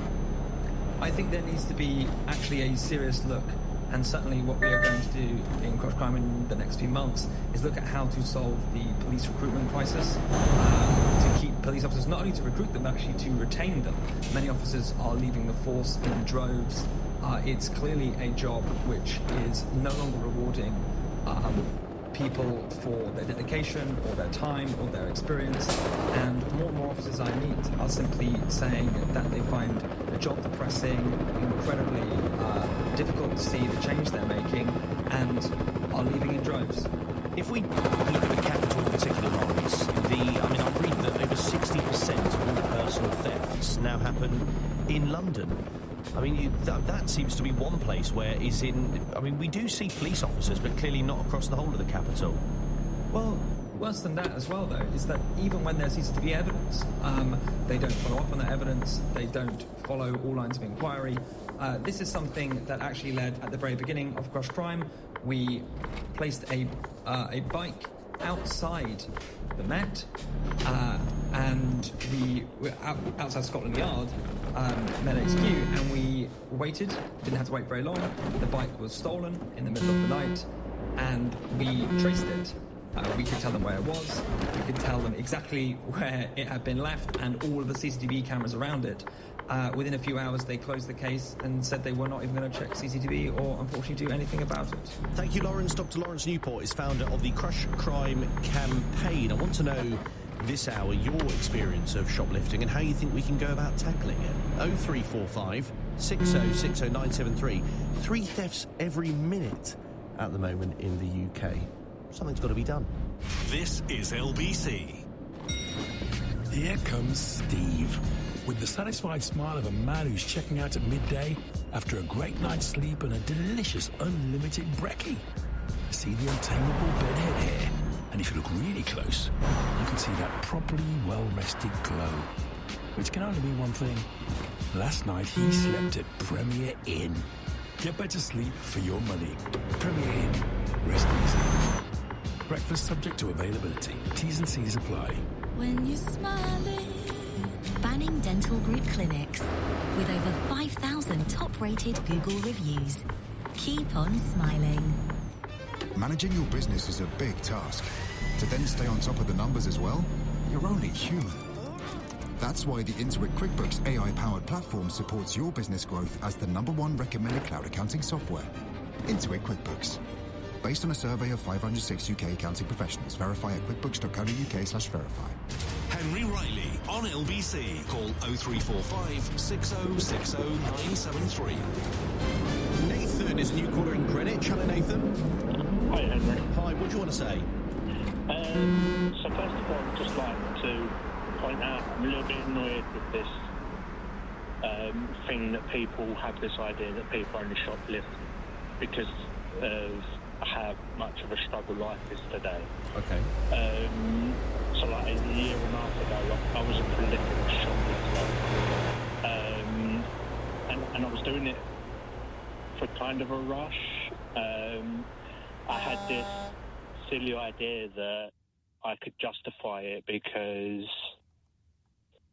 shops were upping their prices to allow for shoplifting. So if I'm paying loads of money for my shopping, then I can justify shoplifting because if I'm already paying for everyone else to shoplift, why am I paying for that? So I had that idea that part of the problem, though, of course. Sorry? Part of the problem, if you're one of the ones shoplifting, you're making prices go up even more. and that's one of the reasons I stopped. I kind of figured out that I can't become the problem and I'm doing this and expect to not pay the price for people shoplifting.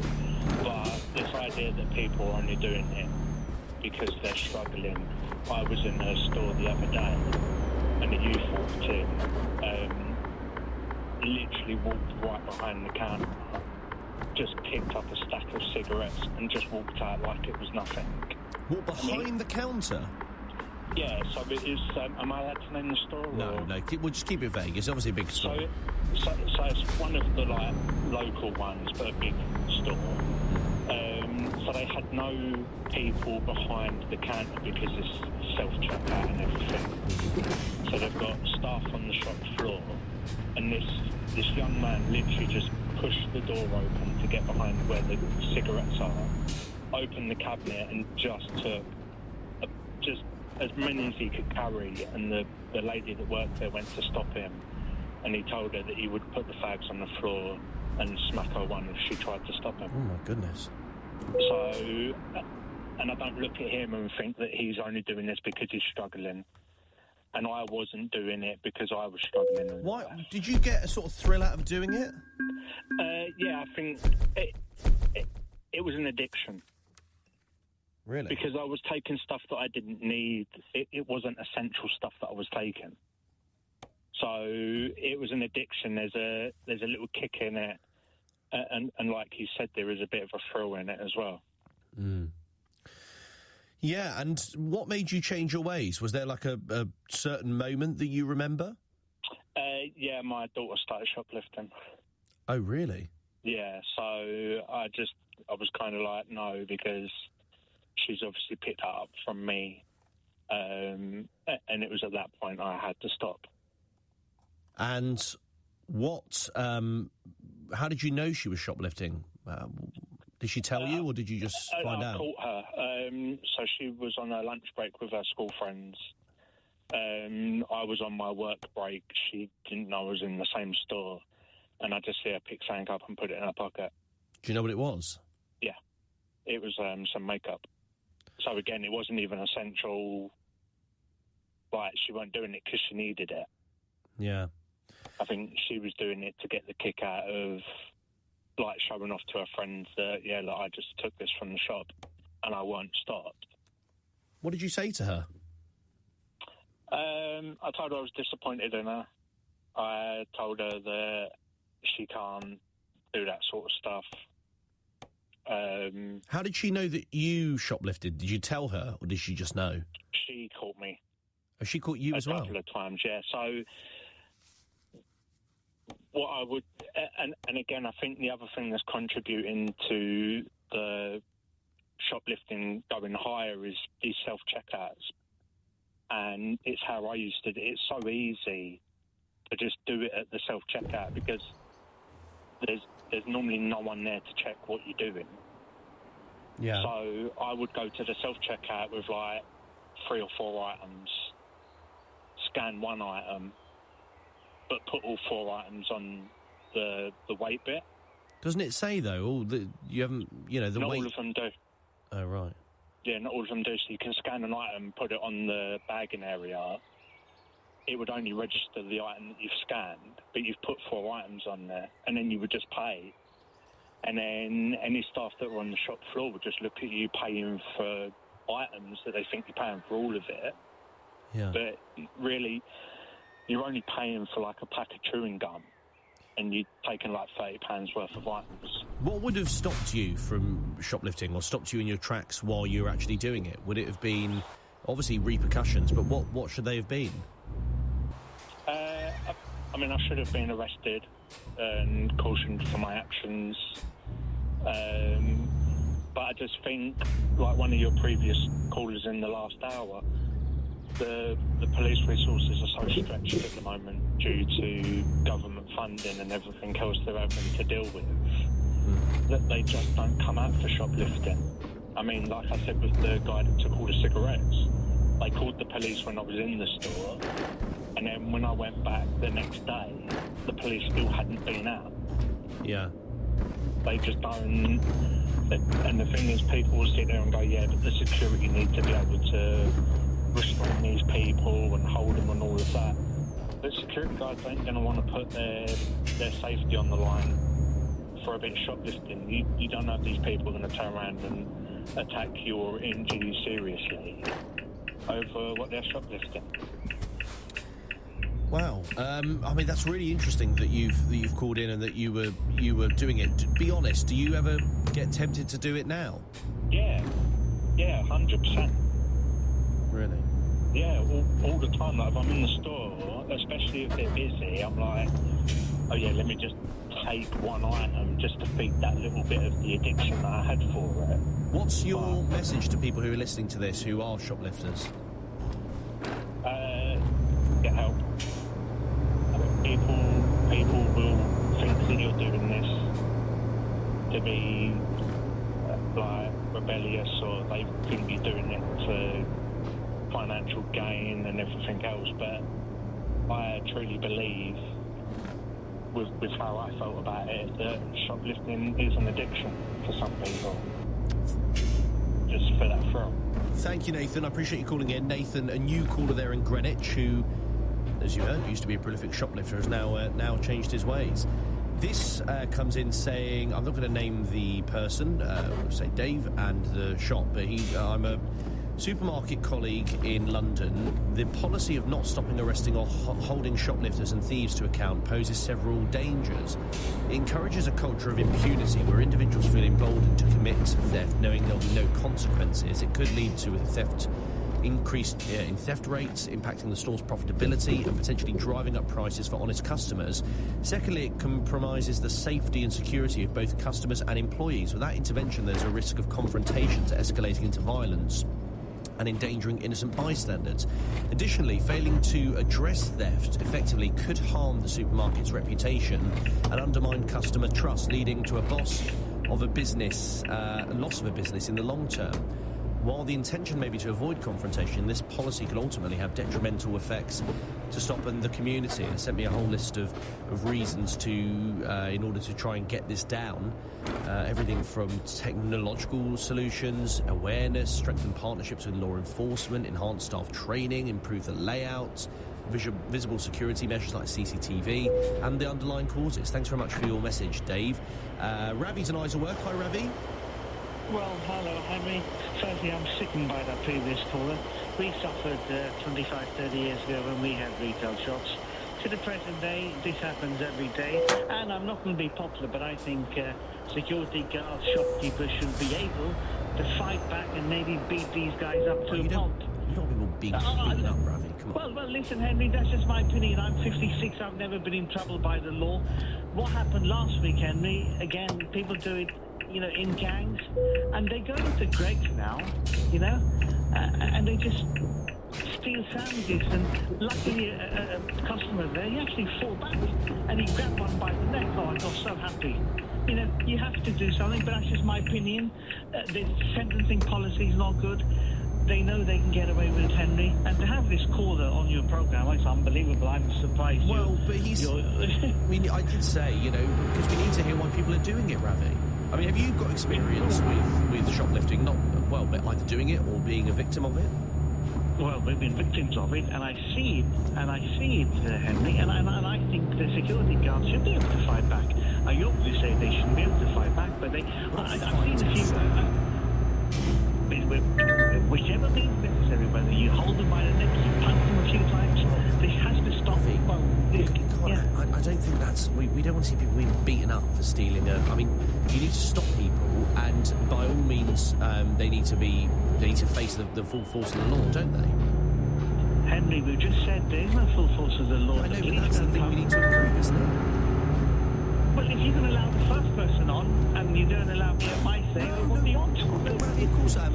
I'm just saying I disagree with the idea of beating people up. But I tell you, Henry, you disagree with it, but the majority of the people who are with me, and I tell you why, they've had enough. Okay. Retail shops did your family have, Rafi? So we used to have the corner shops, the classic Indian example. We come in the 70s, 60s, we had 2 or 3 shops together. And in the old days, the police used to come and they used to investigate. But now, they just don't come because they know the kids can get away with it. And these are kids, they might be young in age, but they're quite kind of tough, you know, they will give you a lip or two. But I saw one video, I mentioned it I won't mention the name, he came into the supermarket, the security guard did fight back, and he managed to get the stuff back, and he got a few punches. I'm all in favour of that, you know. Are you just going to stand there and let your money go down the drain? Yeah, I mean, look, I haven't owned a shop, so I totally understand the frustration. I do just say again, though, I don't know that I'm sort of beaten for it. But Ravi, it's a different perspective, so I appreciate your call. Ravi there in Isleworth, 0345 6060 973. A lot of anger, understandably, but what actually is the best way to address the issue of shoplifting and to get it down? Is it through technology? Is it through trying to get more police outside and outside these stores and actually investigate after there's been a shoplifting offence? 0345 6060 973. First, though, at 12:30, let's get the news headlines with Daryl Jackson. Sir Keir Starmer says he'll hold emergency talks with France and Germany later because the situation in Gaza has reached new depths. The Prime Minister's statement also admits it's hard to see a hopeful future as aid agencies warn of malnourished children and ceasefire talks stall. Essex police have arrested 17 people following protests outside a migrant hotel in Epping. The dispersal orders come into force outside the Bell Hotel, and designated demonstration areas have been put in place. A father has been found guilty of the murder of his 2-week-old son in a special care baby unit in Somerset. 27-year-old Daniel Gunter inflicted catastrophic injuries to Brendan Stadden in March last year. LBC weather, light rain spreading southeastwards later, sunny intervals developing in the afternoon, staying largely dry in the southeast, a high of 27 degrees. This is LBC. Neuromol Dual Action contains the power of ibuprofen And the strength of paracetamol combined together to provide faster, longer-lasting, more effective relief than regular painkillers alone. Hit pain hard with Neuromol Dual Action Pain Relief.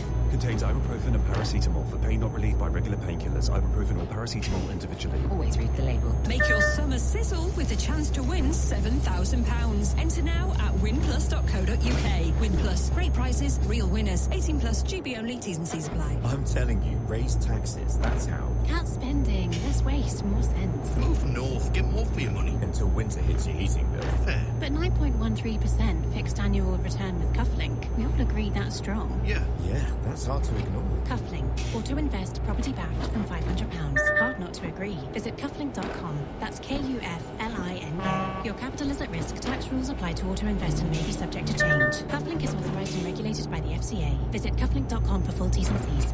This is LBC with Henry Riley. Call 0345 6060 973. Text 84850. Alexa, send a comment to LBC. Chris is in Birmingham. Hello, Chris. Hi, how are you? Yeah, good. What would you like to say? Where's the deterrent? Well, there is a lot of things in society today. Where is the actual deterrent? You just had a shop owner or former shop owner, 2 or 3 shops talking about enacting physical violence against somebody that is shoplifting from their premises. Yes. Okay. Although I don't condone that in any way, shape or form, but where is the actual deterrent involved in all this now? Okay. The police will turn up, if they turn up, okay, and if they pay notice to it. I mean, recently we've just had a video that went viral about 2 shoplifters, I think it was in London somewhere. I just bought a quick glimpse of it, and they literally walked out of the shop with 50, 60, maybe £100 worth of goods, and the police caught them in the act, and it went viral. Okay. Well, do you know what shop it was? I've got no idea. I just saw it online, but literally it was 2 a male and a female, and they literally walked into a shop. They entered the shelves of whatever it was. It was meat and some other goods as well. They walked out of the shop, and luckily the police turned up, and the police caught them in the act. Now, let me break this down. Where do we go from there? Okay, I would like to know. I'm, quite senior in age. I'm in my 50s. I was petrified in the 70s. I will admit, many years ago, I stole a badge pin from a shop. Okay, right. A local shop. It was a corner shop. Okay, and we're talking about late 70s. And literally, I was a young kid. I walked in. I saw a badge pin. I thought you brought it home, my parents tagged it, and literally, where did you get that from? And I was meant to walk back to the shop and say, look, I've done this, and I'm really sorry. And because I'd owned up to it, the actual shop owner turned around and said I could have it, but I knew what the consequences were. Yeah. So where is the consequences? So you had a caller previously who is a prolific shoplifter, or was, who has seen the error of his ways because he's seen that his daughter has now enacted his own behavioural patterns, and he doesn't believe in that. So for him it was a buzz, but he's trying to bring up his children to say, look, this is wrong. You shouldn't be doing this, okay? Because you're doing this, this is the path that you're going to follow down. But even if she did continue with that, my question I pose to you and your audience is that, well, what is the ramifications of that? We've got the police that are overstretched, we've got prison services that are letting people out on much greater serious offences, okay, suspended sentences. So where is the actual deterrent in all this, though? So is it a social question, or is it more a governmental question, whereby we look at this and say, okay, fine, there's actually no physical deterrent, where, you know, people with 100, 50, 60, 200 crimes will actually go to prison for a very serious amount of time. It's probably all of the above, isn't it? Well, yeah, it is. But you need to break it down. I mean, socially, when you look at it from a demographic across the nation, and I talked a bit with experience of going across the nation, and you look at it, it's becoming more socially acceptable. Okay, that, yeah, okay, fine. We just go down to Tesco, whatever shop it is, and we just empty the shelves of X, Y, and Z. Because we know that the police are going to turn up, they're going to put me in cuffs, they're going to put me in the back of a police car, they're going to go back down to the police station, they're going to interview me, they're going to lock me in a cell for 3 or 4 hours, they're going to let me go, I'm going to court, and now I'll plead that, well, I'm really sorry, but, you know, we couldn't afford this, we couldn't afford that, and, you know, we could steal. Now, there is people out there that do steal because they're desperate. Yeah. And I feel genuinely sorry for all of those people that need to go and do that. But there is also organised crime, though, isn't there? But to be honest with you, if you break that down into organised crime, I look at that more from mobile phone theft, and not from a sort of simplistic, because walking into a shop, emptying a shelf and walk out of it and just go, well, we don't care.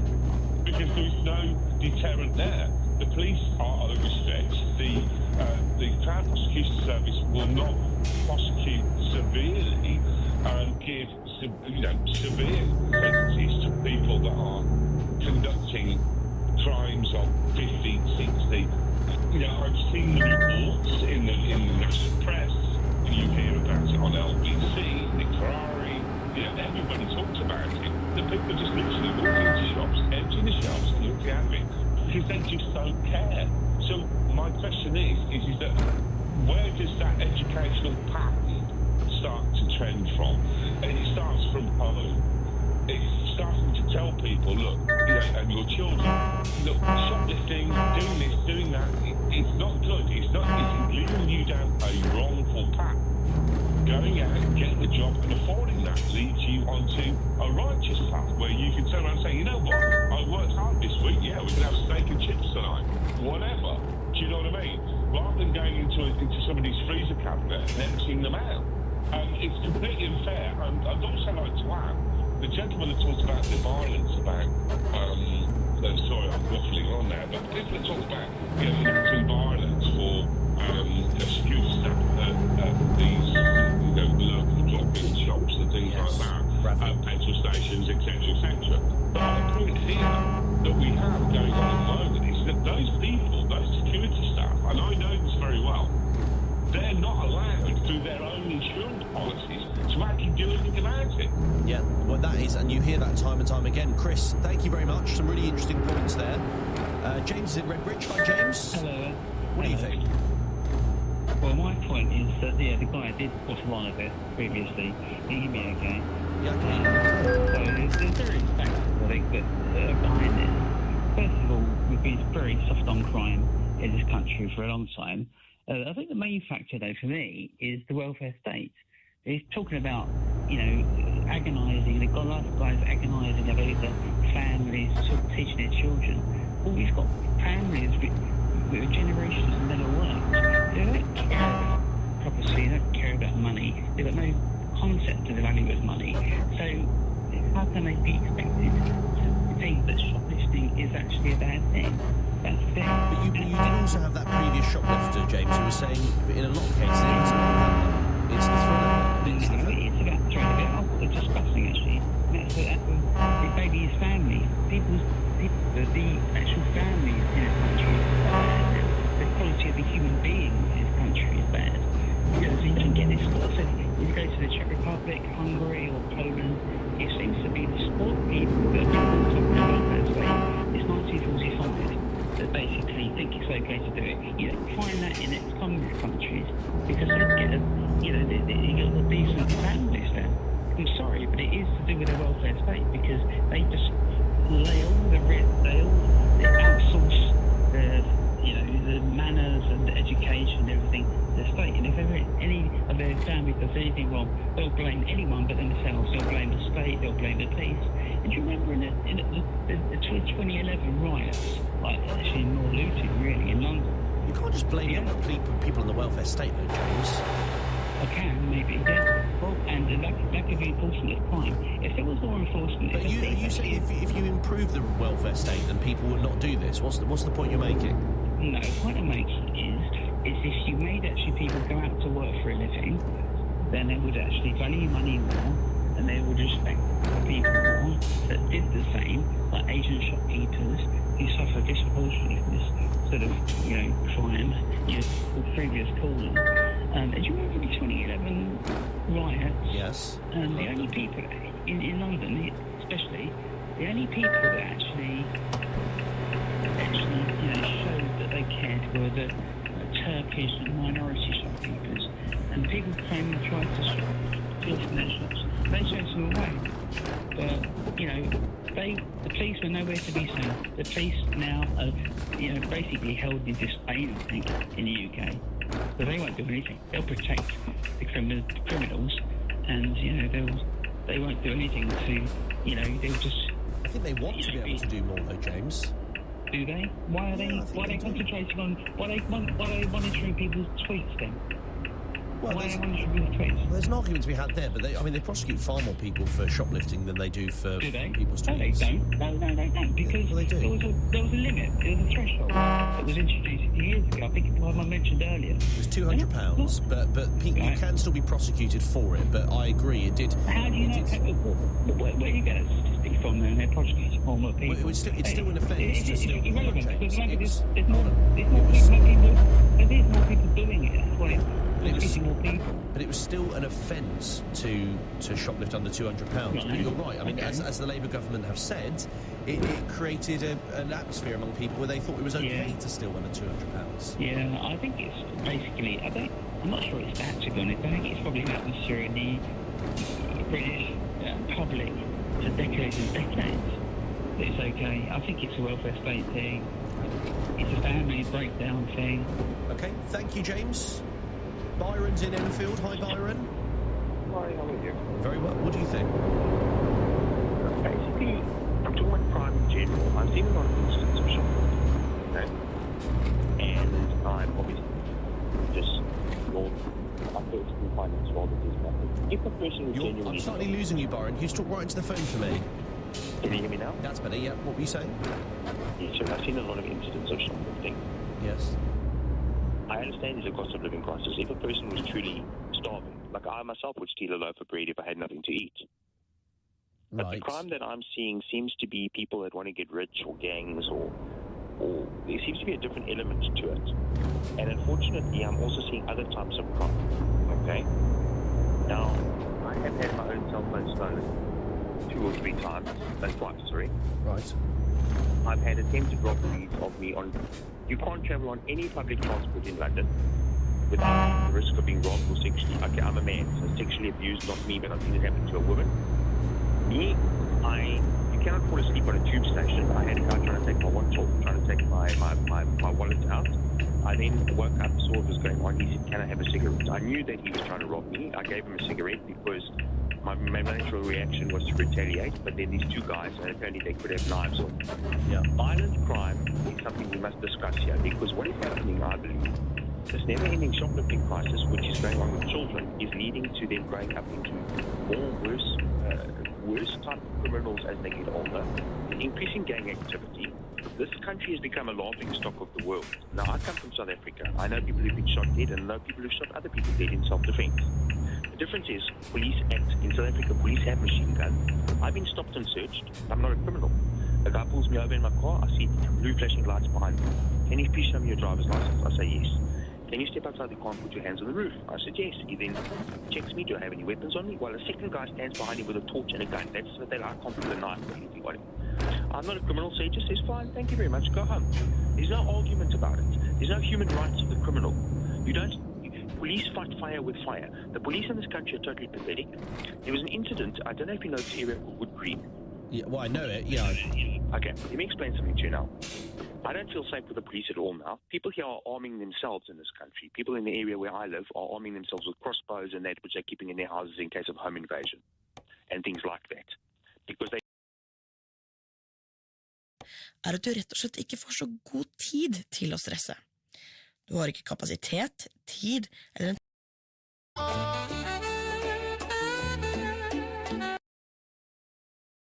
und christlichen Nationalismus geben. Die katholische Akademie Franz Hitzerhauer. And it's a culture of lawlessness. And unfortunately, some of the people involved are even 13, 14 years old. Okay? And they're being used by the older people because they feel if they get the young guy to go and murder somebody, he's a juvenile, so he can't prosecute. So they won't murder him themselves. They'll rather tell a young guy to go and stab the other guy because then the juvenile can't get prosecuted. It's a whole lot of nonsense what's going on. But basically what happened in Wood Green... Well, you don't get to prison, but you do get prosecuted. Yeah, but the point is they come back on the streets and they're like, what's happening here is a total joke. I'm sorry. There's no criminal justice system here. It's total... That's why you're getting the Nigel Farage and reform. And even though I'm not necessarily a fan, if he could sort the criminal thing out, I think that's one... To many people, that is becoming the principal issue in this country. People are dealing with criminality. Let me just get back to the Wood Green incident. Okay. What happened in Wood Green? Okay.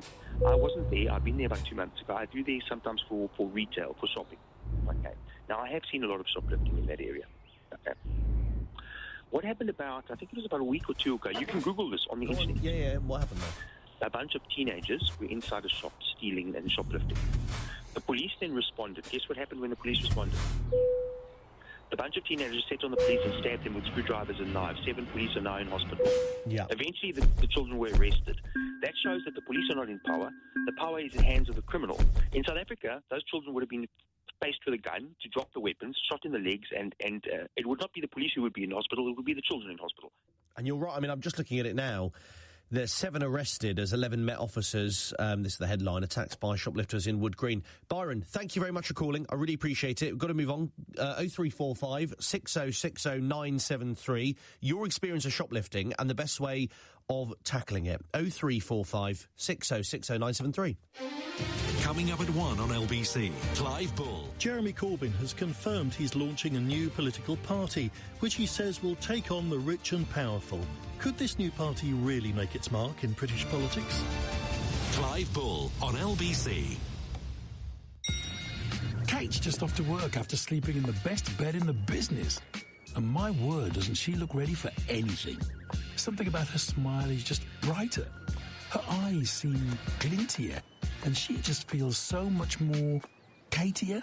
Of course, it's no surprise, really, because last night she slept at Premier Inn, and she got up to 15% off with Business Booker.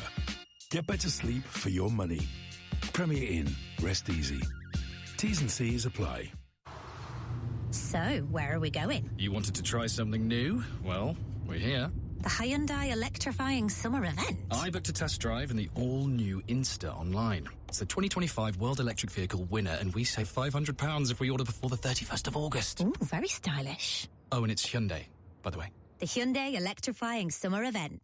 Are you in? 18 18 plus UK retail customers only. Excludes Motability. Registered by 30th of September. T's and C's apply. Nuromol Dual Action contains the power of ibuprofen and the strength of paracetamol combined together to provide faster, longer-lasting, more effective relief than regular painkillers alone. Hit pain hard with Nuromol Dual Action Pain Relief. Contains ibuprofen and paracetamol for pain not relieved by regular painkillers, ibuprofen or paracetamol individually. Always read the label. Managing your business is a big task. To then stay on top of the numbers as well, you're only human. That's why the Intuit QuickBooks AI-powered platform supports your business growth as the #1 recommended cloud accounting software. Intuit QuickBooks. Based on a survey of 506 UK accounting professionals. Verify at quickbooks.co.uk/verify. This is LBC. Message Henry Riley on WhatsApp now. 0345 6060 973.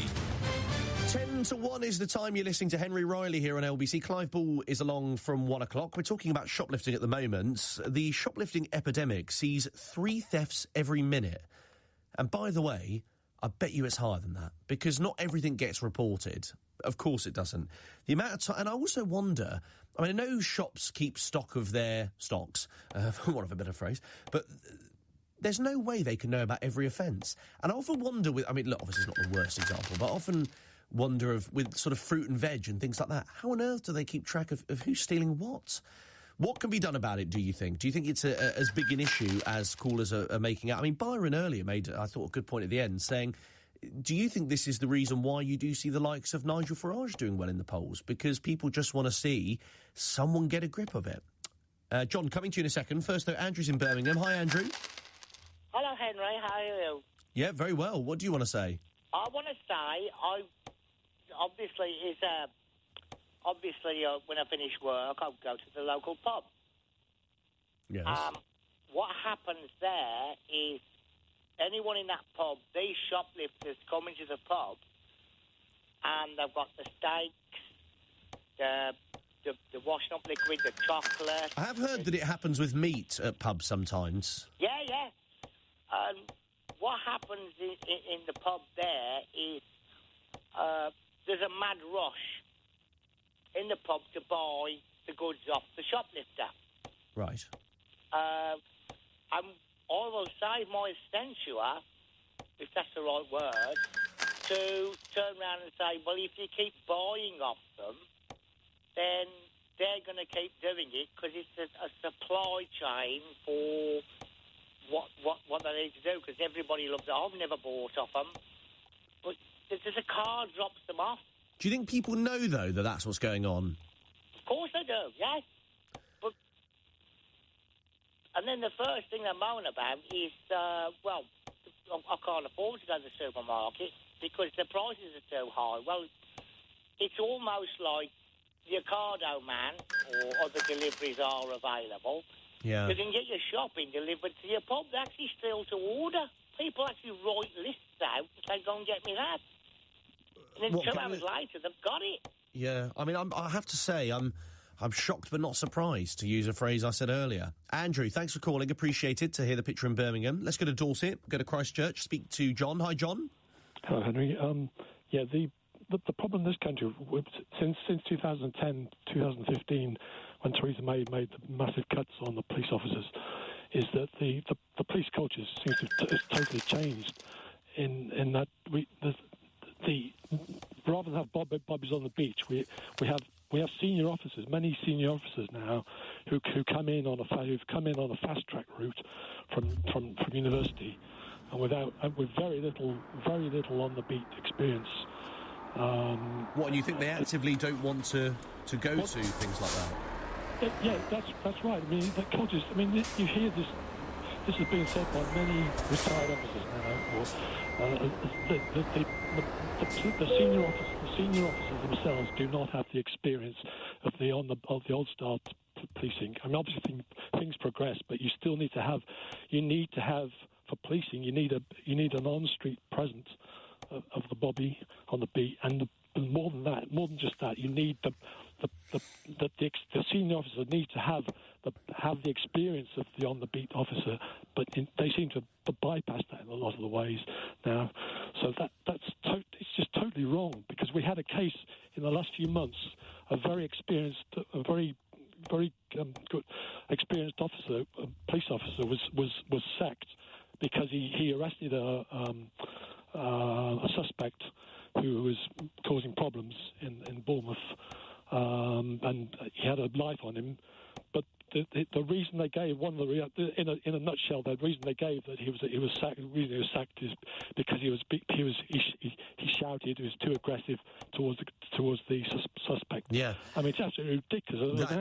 That's obviously mad. That's obviously. I mean, you just cannot have that. No wonder many police officers are disenchanted. Are you an ex-copper yourself, John? No, I'm not. I'm not. Right. But I've seen. I mean, well, it's the broken window theory, as you mentioned at the start of the program. If you allow shop people to start pinching things without any consequences, and it's just going to escalate and to a state of total lawlessness. I mean, it's just got to be.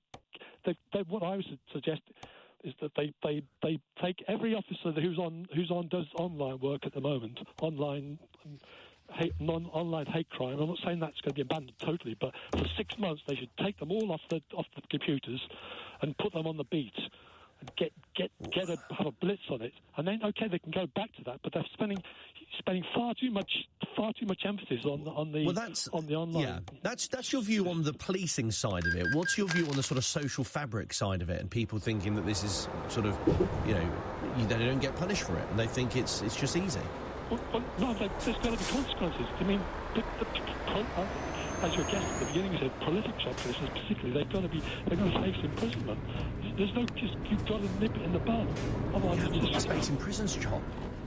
Yeah, I understand that. That's got to be that.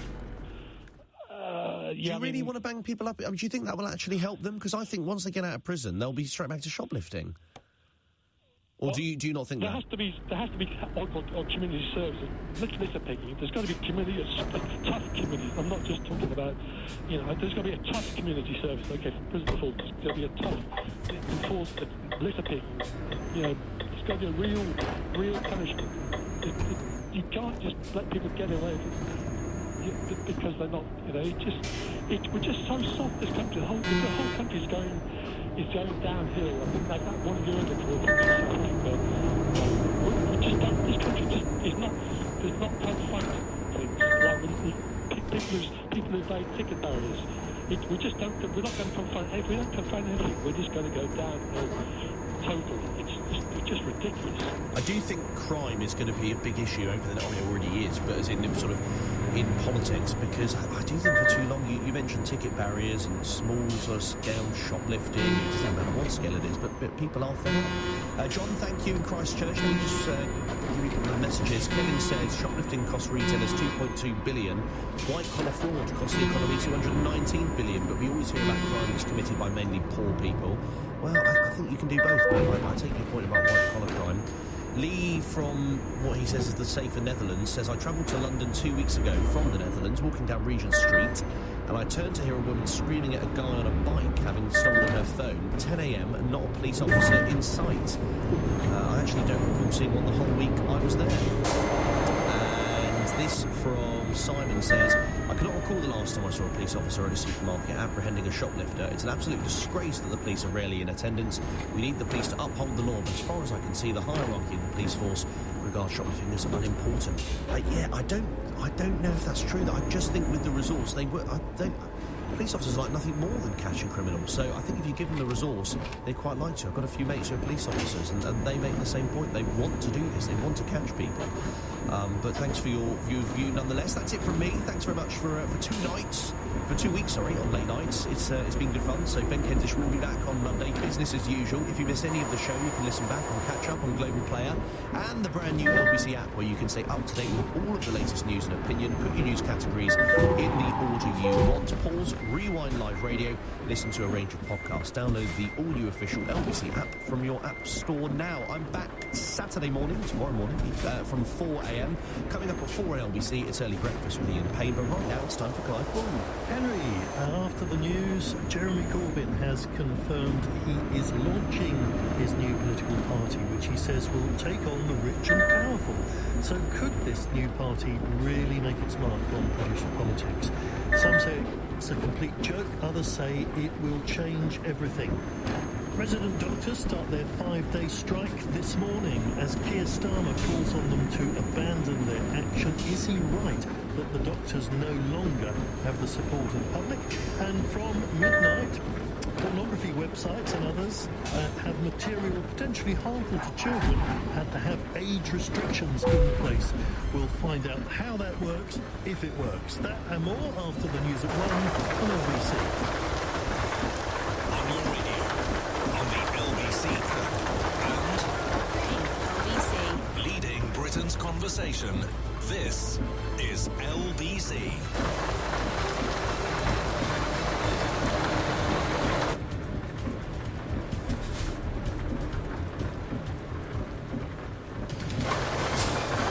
This is LBC. From Global, leading Britain's conversation with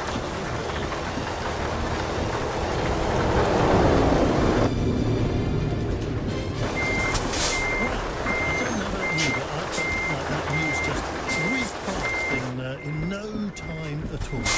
But we can actually do the news now, can we? Oh, good.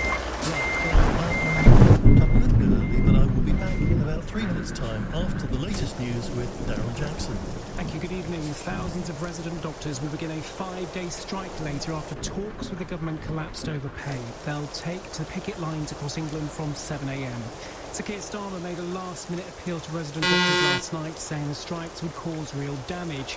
Roy Lilly, former NHS Trust chairman, told LBC the NHS will have to scale back. Without the engine room, the medical engine room of the NHS, which are the junior doctors, then the NHS simply has to slim back doing what it's doing. Otherwise, it's dangerous. You really can't risk having waiting list patients coming in with the risk of them having to stay in hospital overnight because you can't look after them. The Prime Minister says he'll hold emergency talks with France and Germany tomorrow after a fresh round of Gaza ceasefire talks failed to make a breakthrough. Sir Keir Starmer says the suffering and starvation in the territory has reached new depths.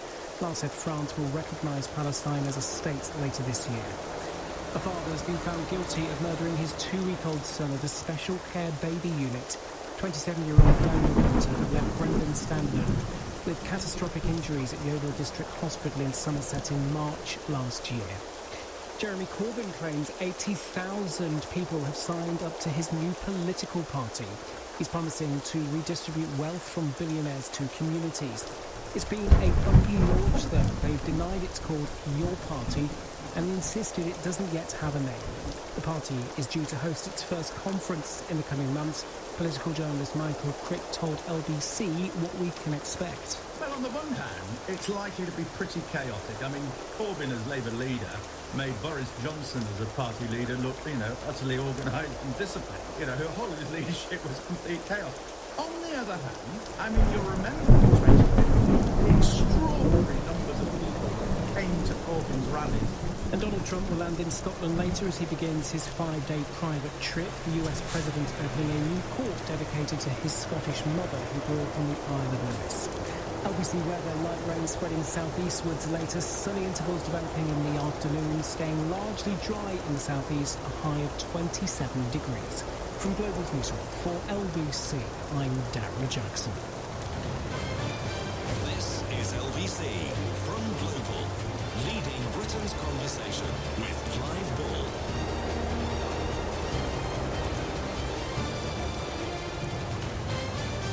And a very good morning to you. I'm Clive Bull with you through till 4. I'm here on a Friday, Saturday and Sunday morning here on LBC. And it is already Friday morning. What are we talking about this morning? Well, quite a bit. I do want to kick off with Jeremy Corbyn's party. Or maybe it's Zara Sultana's, or maybe it's the People's Party, or even your party. It finally has got a bit more of a go-ahead. And he has said it's all happening now. So I'd like to talk about the implications of that, whether it appeals to you and whether it fills a gap. So that's one thing. Some critics have said just look at it as a complete joke. It's got no chance of doing anything. Equally, and I'll have a look at a couple of the newspaper editorials this morning. Some are saying this is really, really significant. That even though it may not win an election, it could shake things up in a very dramatic way. So I'd like your view on that. Also this morning, I'd like to talk about the doctors' strike, because that gets underway in just a few hours' time. Resident doctors, as they're now called, not junior doctors, which was a bit of a misnomer. I think, not quite sure how it's ended up as resident doctors, but it's a better name, I think. But the question is, do they have any sympathy? 5-day strike. You may already have been affected by this. If you have, I'd be very interested to hear, because there are certainly predictions of mass cancellations of operations, all sorts of problems, potentially lives at risk. Keir Starmer calling on them to abandon their action, even at this late stage. Is he right, as Wes Streeting says as well, that the doctors have not got the support of the public? They're going too far, and what they're doing is dangerous? Or maybe you do have sympathy. I'd like to talk about that as well. There's a lot going on this morning. We've got the launch of Corbyn's party. We've got the doctors' strike starting in just a few hours' time. And another one that I suppose technically came into force an hour ago. From midnight, pornographic websites and other websites that have got material that is deemed to be potentially harmful to children, including stuff like self-harm and eating disorders, that sort of thing. Age restrictions have got to be in place, and it's got to be, I think, more than just, are you over 18, yes or no? There are quite big implications to this, and technically, within the last hour, all of these websites that are operating in the UK need to do this. It's part of the government's crackdown, the online safety bill. There are lots of people objecting to it as well on privacy grounds, saying, no, they don't want to identify themselves, put up a picture of their passport when they're accessing these websites. So I'll be talking a little later to Fevzi Turkalp, who will be joining us to explain how that's going to work and indeed whether it's going to work. So that is coming up a little later on as well. Lots of other things to talk about, but that gives you a flavour of what's to come. Now, let me remind you that the whole idea of this programme is that you take part. So do call in on the usual number or WhatsApp 0345 6060 973. You can also text 84850, or you can talk into an Alexa and say, Alexa, send a comment to LBC. So if you can't call in, and I realise that a lot of people can't call in at this time of the morning, but if you can, that would be great. I know we now live in the world where most people type rather than talk, but if you can have a conversation, that would be brilliant. If you can't, then send a message on any of the topics. And by the way, we're quite flexible at this time of the morning, so although I want to kick off with Jeremy Corbyn's party, and I've got some questions I want to ask you about that, if you hear other comments, other questions coming up, feel free to just get in touch. Yeah, and call in and send a message, and I'll do my best to include all the messages. So, 0345 6060 973. Well, let's start with Corbyn and a new party of the left.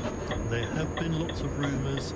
We've touched on this before. There was a bit of a false start, I remember, when Sarah Sultana appeared to be starting it up and made a big announcement. And then he wasn't ready and put something else out. It was all a bit embarrassing, really, on social media. And even today, it was a bit of a mess. The impression was given that it was called Your Party. Now, I hope for their sake that it's not called that. In fact, for everyone's sake, because that is a terrible name for a party. Don't call yourself Your Party. I mean, that is just asking for trouble.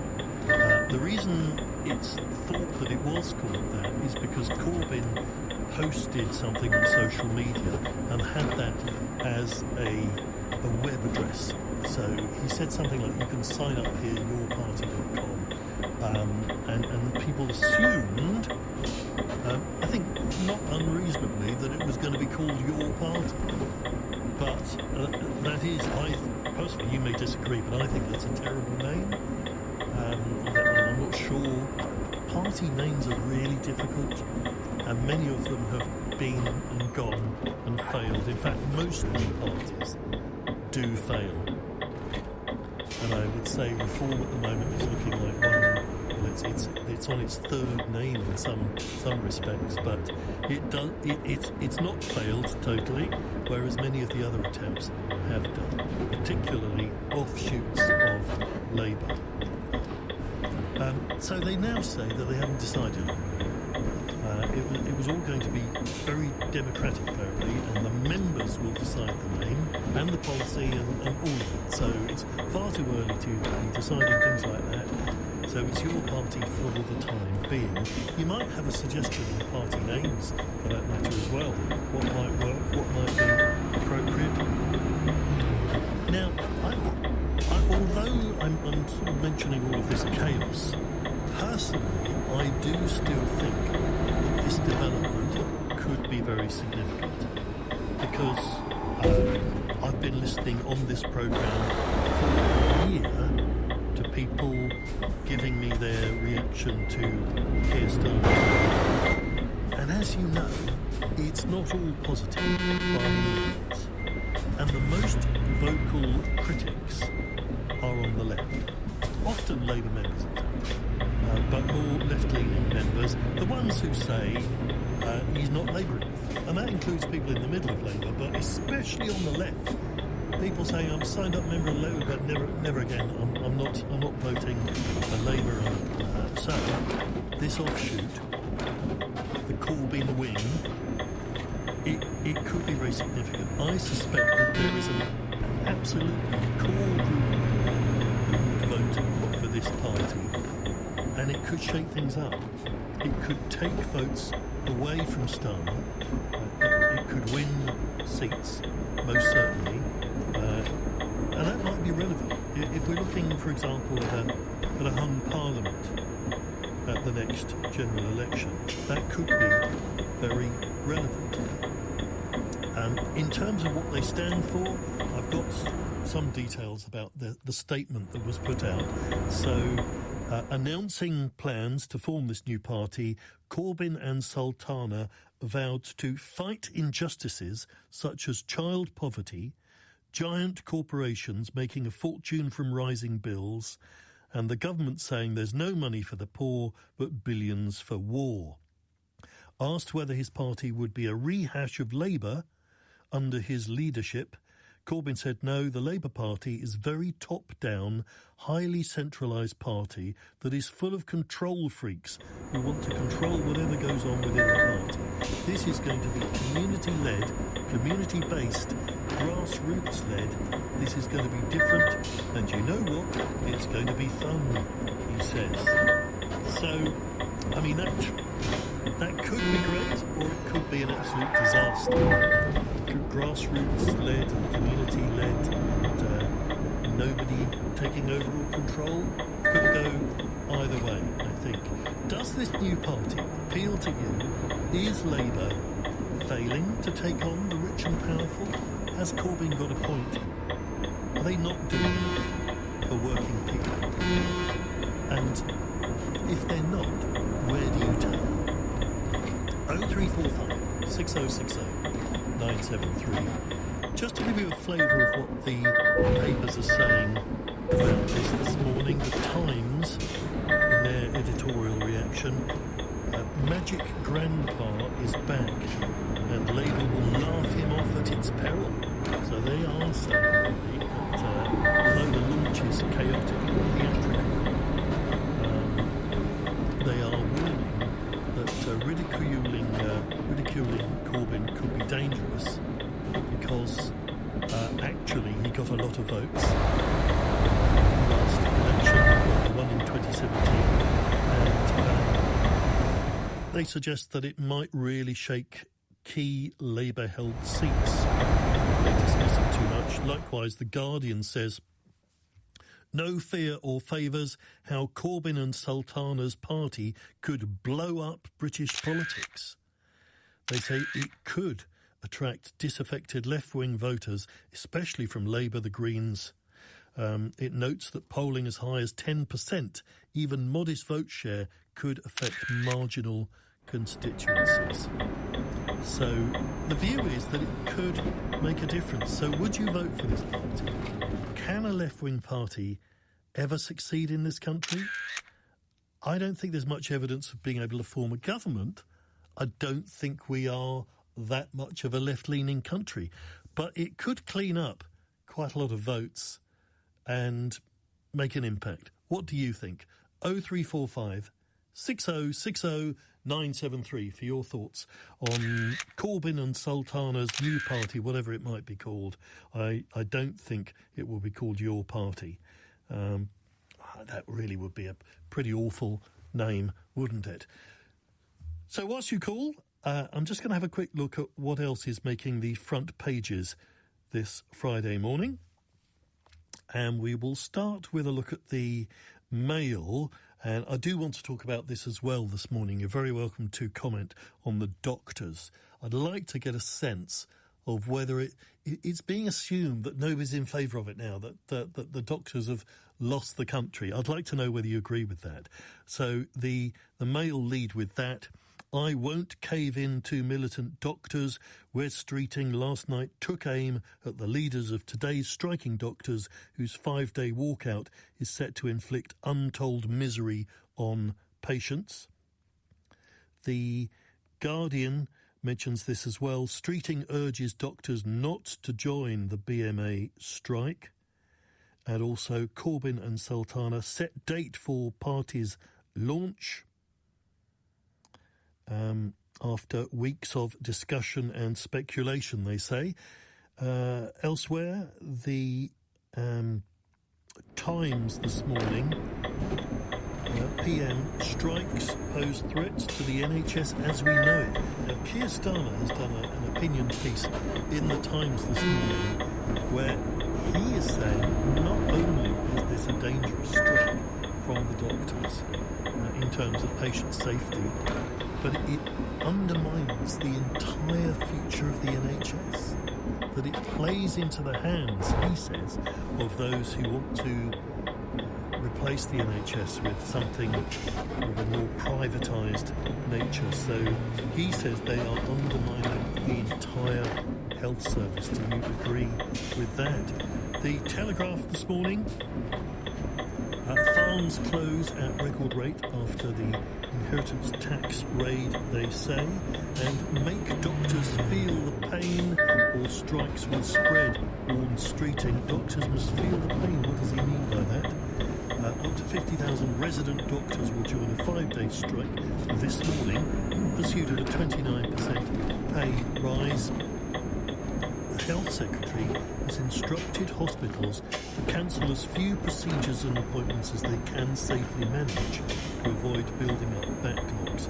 It comes after talks collapsed on Tuesday. This is not good news, of course, for the waiting lists, which Labour is desperately trying to reduce.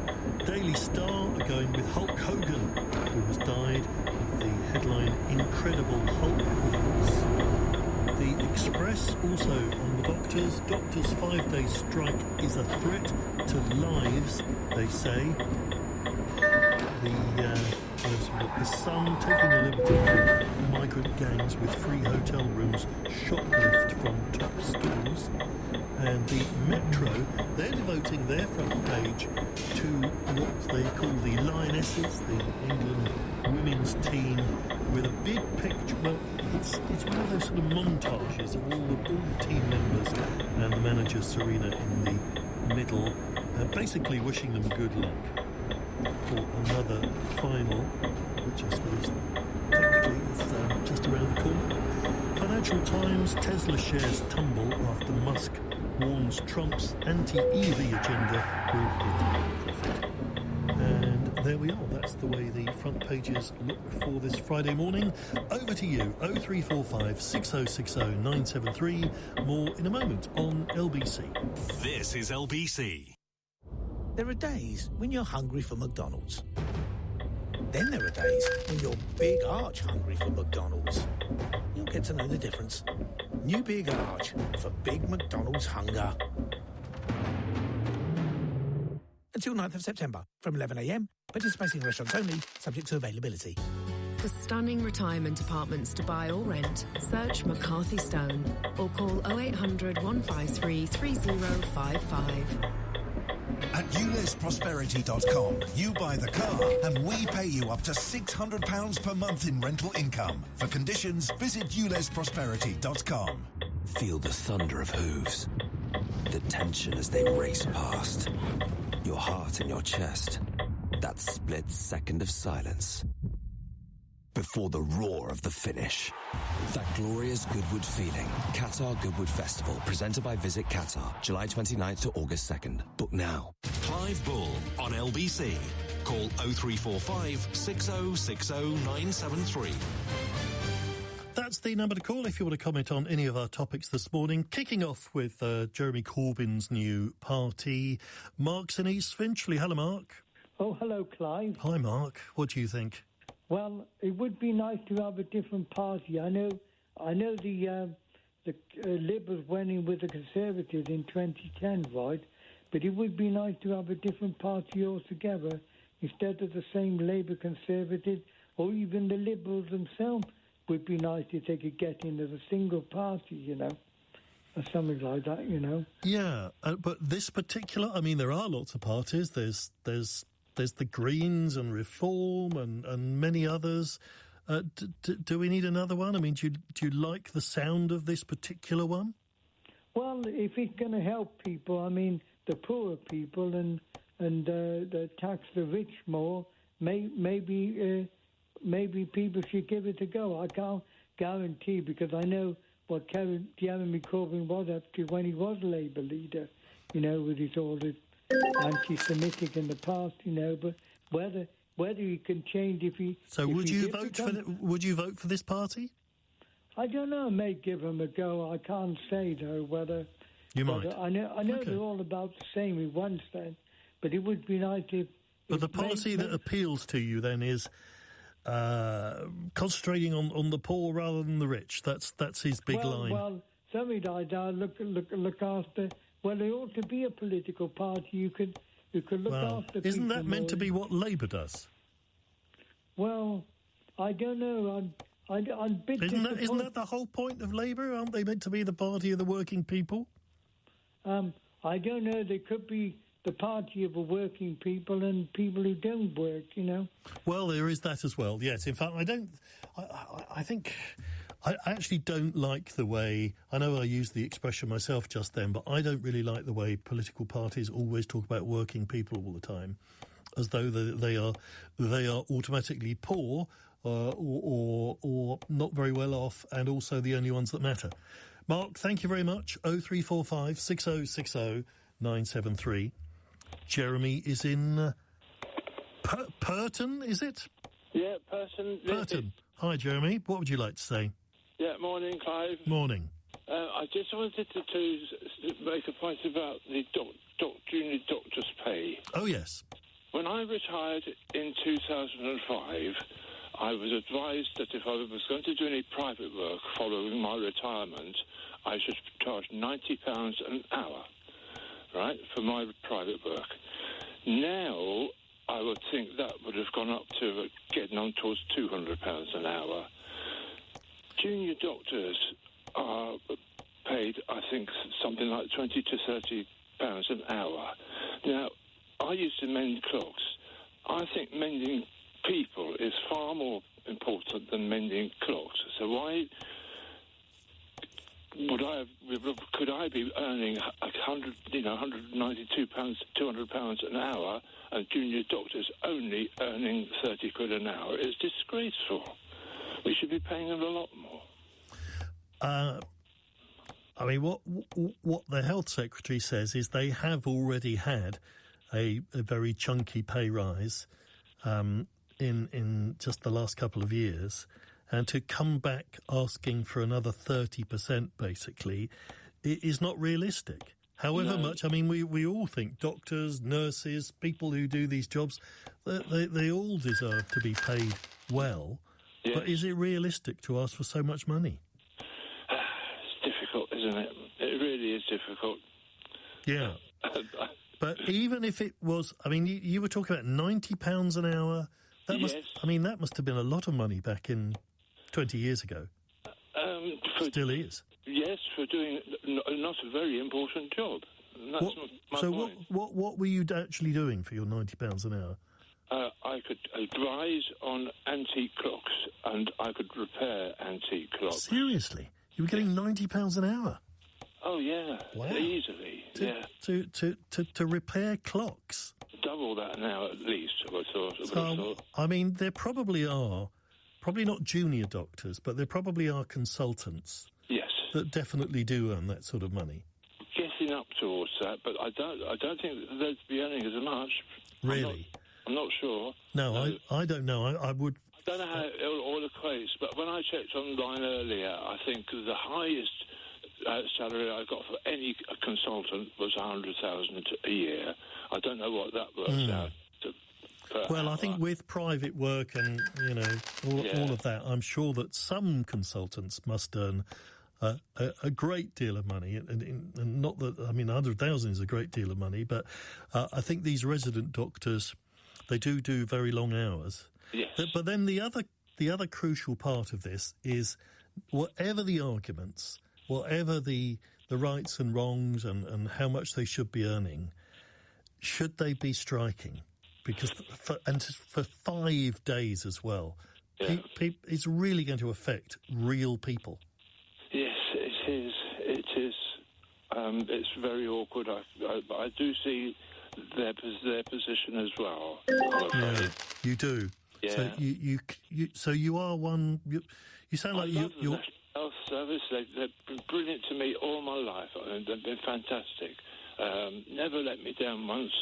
I can't understand. Well, I can understand what the complaints are about because yes, there are long waiting lists and all that. But there's part of that is just due to Brexit mainly, I think. Yeah. Did you ever feel guilty about earning such a huge amount of money for looking at clocks? Did I ever feel guilty? I didn't do it. I didn't do it. Oh, you didn't do it, so you were offered the money? I did one or two consultancy jobs, but not many. Okay, right. It was too awkward having to, declare the tax and everything. I just couldn't be bothered. You couldn't be bothered to earn £90 an hour. Wow. Okay. Well, very good to talk to you, Jeremy. Thanks very much for that. A little bit of sympathy there. I'd like to know, one of the questions I'm asking, in addition to the question about Corbyn and his party, is whether you think there is much public sympathy for the doctors this time around. There certainly has been in the past for nurses and any NHS staff. But maybe things are different now? What do you think? I mean, it in a way, this is a good illustration when we talk about what Labour stands for and whether there should be another left-wing party. Because Labour here is up against a union and arguing against a pay rise. They say that the doctors are bringing the trade union movement into disrepute. What do you think? 0345 6060 973. More calls in a moment. Let me just catch up with messages as well. Ben in Ipswich says, Clive, I think it's brilliant. It's finally a place I will lay my hat. This is Corbyn's party. I think they need to be a little careful, though. It needs to be left of centre and left of the Labour Party, how it is now, but it does need a barrier and not to go too far to the left. They need to attract a balance between the centre and the young. Right. David says, I welcome this as it will push Starmer to re-evaluate and he will see that a more radical move to realign with the EU is his only chance to retain power, and by that I mean a return to the single market. There are many other changes needed, of course, but an anti-Brexit stance need to be front and centre. David, thank you. Tony says, until people are being treated for days in a corridor, have a 3-year waiting list for operations, 18-hour waits in A&E, and people blocking beds with nowhere to go, I wouldn't raise their money, I'd dock it. And Babs in Lancashire says, Clive, that's just a working title, so Jeremy's inviting people to make suggestions for a name. I would vote for it. Labour has had its day. This sounds like the real Labour Party. That's a good name for it. Jeremy Corbyn got more votes than Starmer. Would that work, do you think, the real Labour Party? Could you imagine people voting for that? I'm not sure. It might be just confusing. CJ says, I'm a swing voter, very tempted to vote Labour at the last election as I was fed up with the Tory fiasco which led to Brexit and the ensuing mess. But I could see that Labour would inevitably increase taxes, so I voted Lib Dem. As for the Sultana Party, if it's going to be a socialist agenda of increased taxes, unilateral nuclear disarmament, opening the door to more migrants and other crackpot ideas, you can count me out. Right. And this one says, I've been a doctor for 30 years, but what everyone is forgetting is how much debt new doctors are in at the start of their careers. So that's a flavour of the messages coming in as well. More coming up. 0345 6060 973. It's LBC. The headlines now with Daryl Jackson. Thousands of resident doctors will begin a 5-day strike later after talks with the government collapsed over pay. They'll take to picket lines across England from 7 a.m, with members of the public urged to come forward for NHS care during the walkout. The Prime Minister says he'll hold emergency talks with France and Germany later after a fresh round of Gaza ceasefire talks failed to make a breakthrough. Sir Keir Starmer says the suffering and starvation in the territory has reached new depths. Donald Trump will land in Scotland later as he begins his 5-day private trip. The US president's opening a new golf course dedicated to his Scottish mother who grew up on the Isle of Lewis. LBC weather, light rain spreading southeastwards later.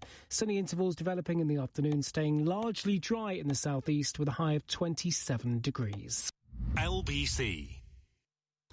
Angela Rippon, what are you doing here? I've come to tell you about using energy flexibly, Albert. Flexibly? Yes, smart meter owners could get rewarded for moving their energy use, like doing the laundry at off-peak times. So I don't need to do the splits? No, Albert. Nobody wants to see that. Get rewarded for using energy flexibly, only with a smart meter. Search Get a Smart Meter today. Eligibility and availability vary. Consumer action required. Reward schemes and tariffs available to selected customers from selected suppliers. The people of Britain have bought loads of noise-cancelling headphones. With a Barclaycard Rewards credit card, you could get cash back on eligible purchases and no fees on spending overseas. What you buy is your business. Rewarding you is ours. Subject to financial status, T's and C's apply. Check if you're eligible at barclaycard.co.uk. Representative example, 28.9% APR representative variable and 28.9% purchase rate per annum based on a £1,200 credit limit. This is LBC with Clive Bull. Call 0345 6060 973. Text 84850. Alexa, send a comment to LBC. And thanks for your comments. Keep them coming in. Let's go to Paul in Bolton. Hello, Paul. Hiya, Clive. Hi. Hiya. I wanted to touch upon all three topics, but the one I'll very briefly touch upon, because I did actually speak to Richard about it last night, was the strikes. And basically, I just wanted to say very briefly, before I move on to the other topics, I wanted to say I'm very much in support of them, and I just want to add to all the people that are saying they're in support of them. It's not an ideal situation, but we had 14 years of Tory government where wages didn't rise enough. And like I said, I just think the whole country should get behind them, because if we lose them and they have to retrain new people up, well, we're going to be in even more of a pickle, aren't we? So I just think we need to start respecting them more. But I won't go on to, like I said, I spoke to Richard about that last night. But you are sympathetic, basically, to them taking action as well. Well, sympathetic's not the right word. Supportive more, I prefer that word, if I'm being honest. I'm right behind them, to be honest. But with regards to the online safety bill, again, this is just not something it's a Jeremy Corbyn I want to speak about the most, but with regards to the online safety bill, and I call that online stuff hanky-panky. So when I say hanky-panky, you know what I mean. But basically, I think it's a good idea. I genuinely do. I mean, because in the old days, I'm like 48 now, and it's stuff I've never been interested in myself. But in the gay village in Manchester, we used to have what you call a sex shop, and we still have it, but it's changed a lot over the years. And in the old days, if people wanted to see, well, two men, they'd go into the shop and buy a DVD. But now it's just all online, and it's like the Wild West, isn't it? So I just think it's a good thing they're bringing in these rules. And to be honest, I was only thinking it's not quite the same, but I was only thinking the other day about my younger years going to nightclubs, and you used to have to go into a club and you used to have to meet people. And nowadays, when you go to the gay village in Manchester, say, people aren't doing that as much. Fair enough, they're going out and enjoying themselves, but they're not trying to meet other people because they've got all this online stuff like Grindr, and obviously in the non-gay world it's Tinder. So anything that brings us away from online, as well as the safety aspect. I certainly agree with that it's dominating our lives far too much. Everything's on an app and all of that. Well, I would say that just chatting with my Gen Z colleagues, there is a little bit of a shift away from that. Several of them have told me that they are getting off the dating apps and trying to meet, in real life, IRL. Well, you can trust people better when you meet them in real life. I'm not saying you can trust them totally, but I'm one of them people. I never want to meet another gentleman via a dating app. It's just not for me. I'd sooner just go and meet them in a bar, or we have certain venues on the gay scene where you can meet people in a more passionate way, and I'd just sooner do that. So, yeah, like I say, I'm really in favour of it, and I think it's a good move. And I know it's been ongoing for a long time, because I remember Nadine Dorries talking about it, and she's not been in... I mean, the difficulty, and I'll ask Fevsy about this later on, but is, the practicalities of it, how it actually works, and whether it will really make any difference or not. But you wanted to talk about Corbyn, Yeah, that's my most comfortable zone, but like I say, I always like to chip in about other things. Feel free, Well, basically, I supported Jeremy Corbyn for all the time he was Labour leader. I'll be honest with you, I didn't even know who he was. And I think I was vaguely aware of his and John McDonnell's names, but I didn't really know them. I knew, obviously, Tony Benn, I knew Ken Livingstone, I knew all the big left-wingers, but I didn't know Jeremy Corbyn. Then he came along, and I had a feeling that he was the right man for the job then, because basically no one knew him. Even though he was this older man, he was the freshest face in that competition, because everyone had known Yvette Cooper and Andy Burnham for a while, do you know what I mean? So I think that was partly what helped him. And obviously he nearly won the election in 2017. People keep forgetting 2017 because it doesn't suit the narrative so much that he nearly won an election in 2017 and deprived Theresa May of a majority. And it was harder for it to form a majority than it was for Cameron. All I would say there is, I mean, you're right, he did quite well. He nearly won an election. But that was against one of the worst election campaigns I've ever seen. I mean, Theresa May was absolutely disastrous. But Theresa May... And he still didn't win. He didn't win, but Theresa May... She was terrible. Cameron, yeah, but Theresa May and David Cameron, out of the 5 Tory Prime Ministers we had, they were the most to the centre ground, really, wasn't they? Oh, yes. I'm not criticising her in that respect. Yeah. It's just that if you think back to the actual campaign... it was awful. She didn't know how to... She was robotic. What was it? They called her the Maybot all the way through. She had absolutely... I mean, people complain about Keir Starmer now, but she was way worse in terms of relating to people. Well, I think Jeremy Corbyn himself, because I've been watching him today. He's been interviewed. I presume it's in Islington, his constituency. And people still have this thing where I have a few points to make, so I'll try and get them in, but they still bring this scruffy. They try to make out he's scruffy, and if you look at him nowadays, he's not at all scruffy nowadays. I could think of at least 5 or 6 MPs off the top of the hat. No, I'd agree. He's really smartened up his image, and he's just got a beard like a lot of older men have. But basically, obviously he lost in 2019, but we've had 6 years, as I told the switchboard, we've had 6 years of people seeing things in a different way, and they're fed up of the main two parties. And for a while, we've had Reform, who've been an outlet for people who are more right-wing than the centrist Tory party, and we've kind of had the Greens, but I think Carla Denger's quite inspiring, but I don't think this Adrian Ramsey is. Next week we find out who the new Green Party leader is, and I'm hoping for that Polanski, but that could actually stir things up with regards to the Jeremy Corbyn party, but maybe they could unite, because I don't think Adrian Ramsey's Green Party would unite with Jeremy Corbyn the same as Zach Polanski's. But I do think now finally left-wing people have somewhere to go, and you've got Zara Sultana. She's got about 250,000 followers on Facebook. She's one of the most popular politicians, but yet she rarely ever sees a TV studio. I don't know why they let her in there. And tonight she said that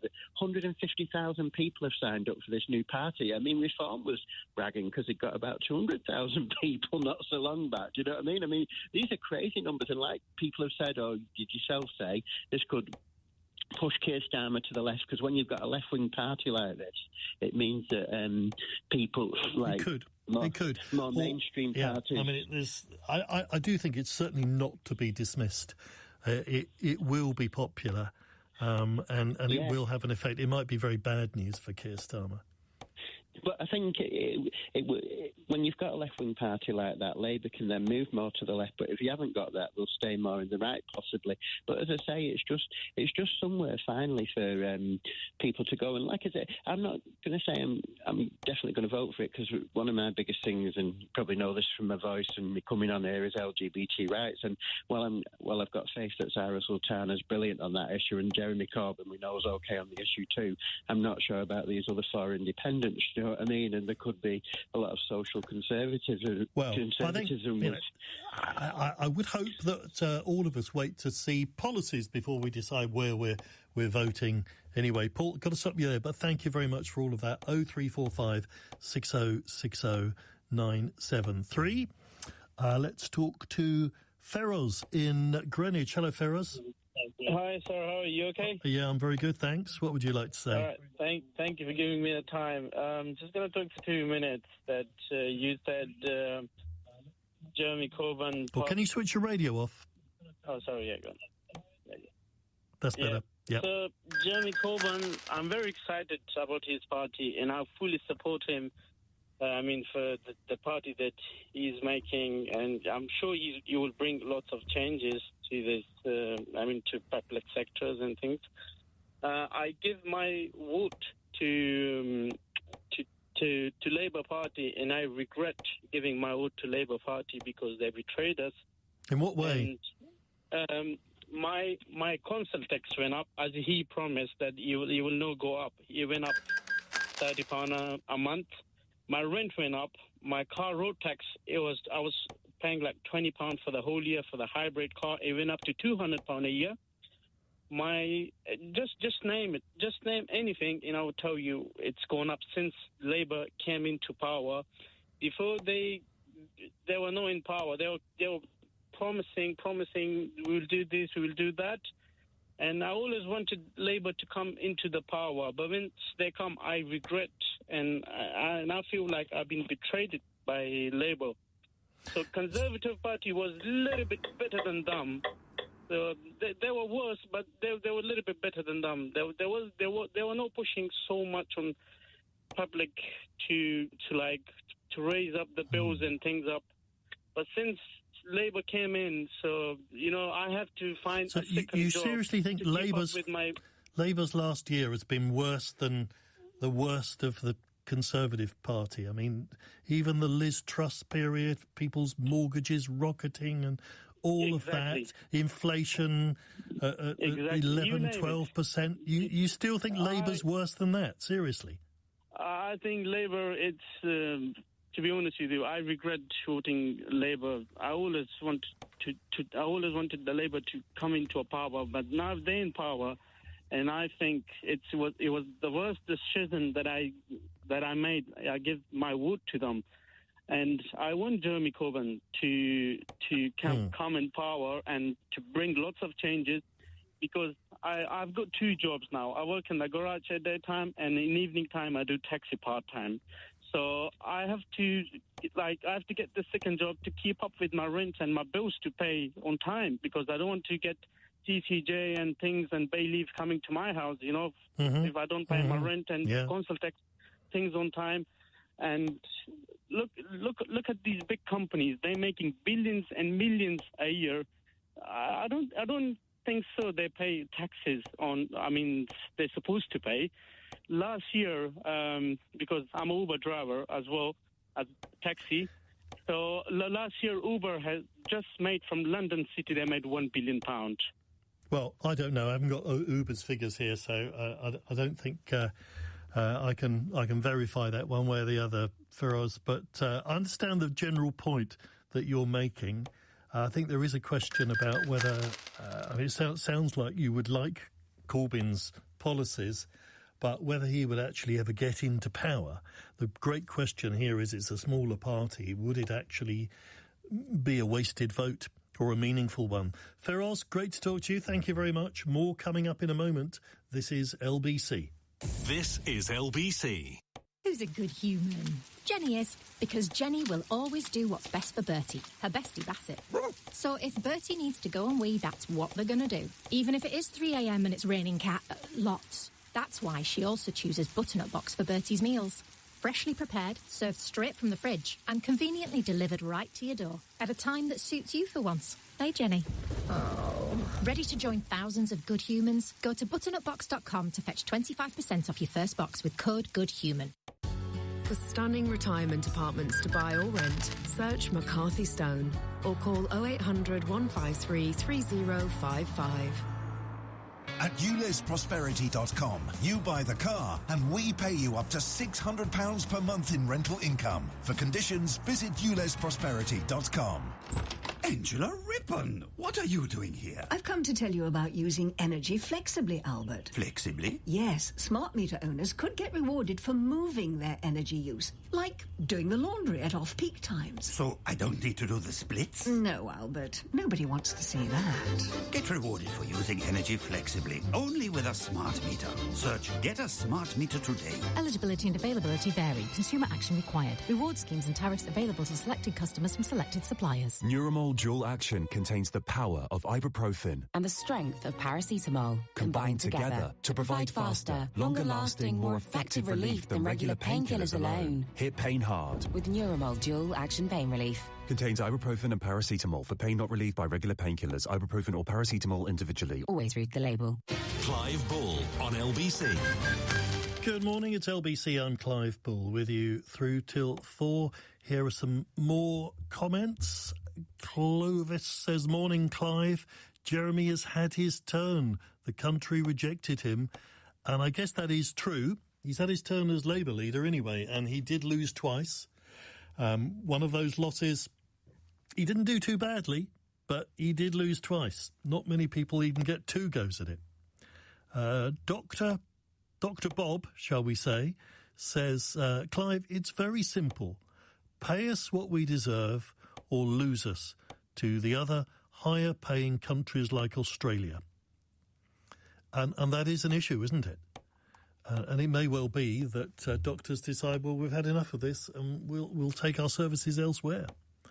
Hugh is suggesting, and as several people are, that Corbyn should call his party Old Labour.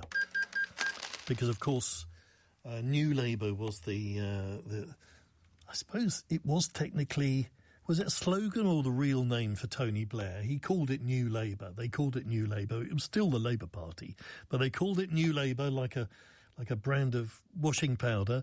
So could Corbyn call it Old Labour? Somebody suggested Real Labour. I'm not sure. Not sure about that. Old Labour. Sid says, I already donated £25 to that new Jeremy Corbyn party. I'm quite frugal with my money, but still sent £25.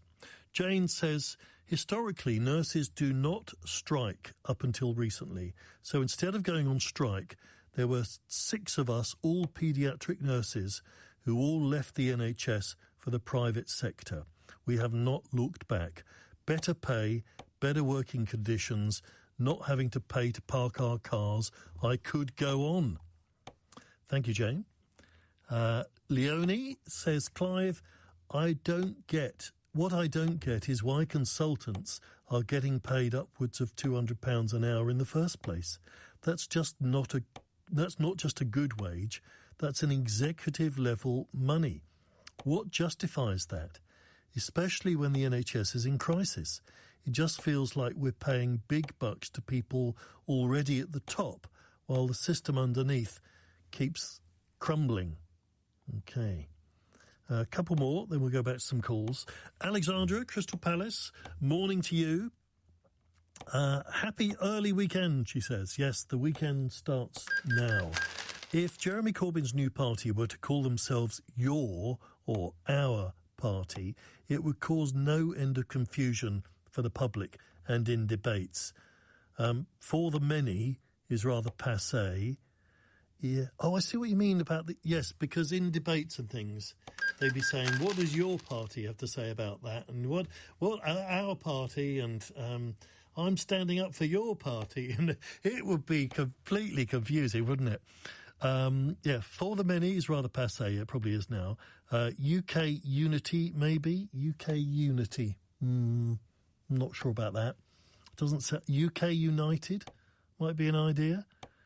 Although it sounds like a football club. Yeah, it does, actually. The Workers' Party is already taken. The People's Party sounds a bit too Cold War era authoritarian. How about everyone's party? Yeah, it's difficult, isn't it? I don't know what they're going to come up with. I'm sure there'll be a lot of suggestions and probably agencies designing logos and stuff. Charlotte in Stevenage says, pay restoration, not a pay rise. Resident doctors are paid £17 an hour, less than their assistants. Also, the term junior doctors has been replaced by resident doctors. Thank you for covering this, but I think the terminology needs to be correct.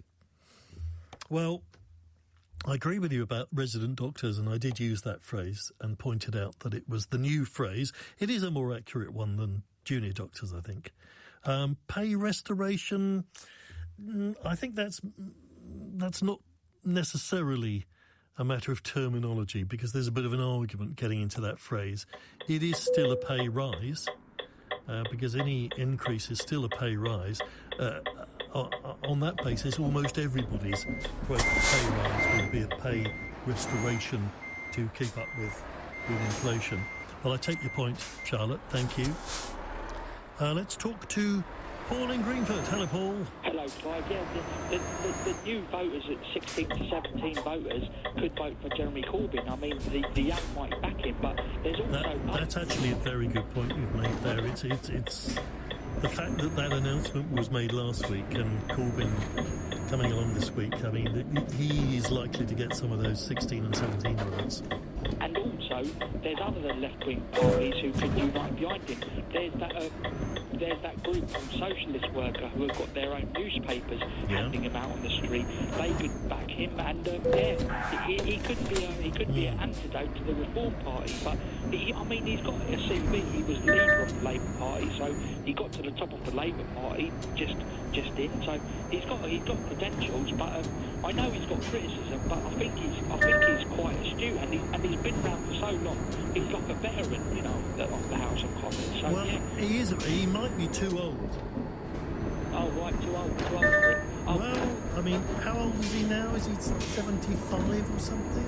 Oh my God, I never knew that. Sorry, yeah. I mean, we'll check, but he's not young. I mean, he's still young enough to 70 what? 6. He's 76. Well, so he's almost getting into the Donald Trump territory. Yeah. And bearing in mind we're talking about an election in possibly 4 years' time, he will be 80.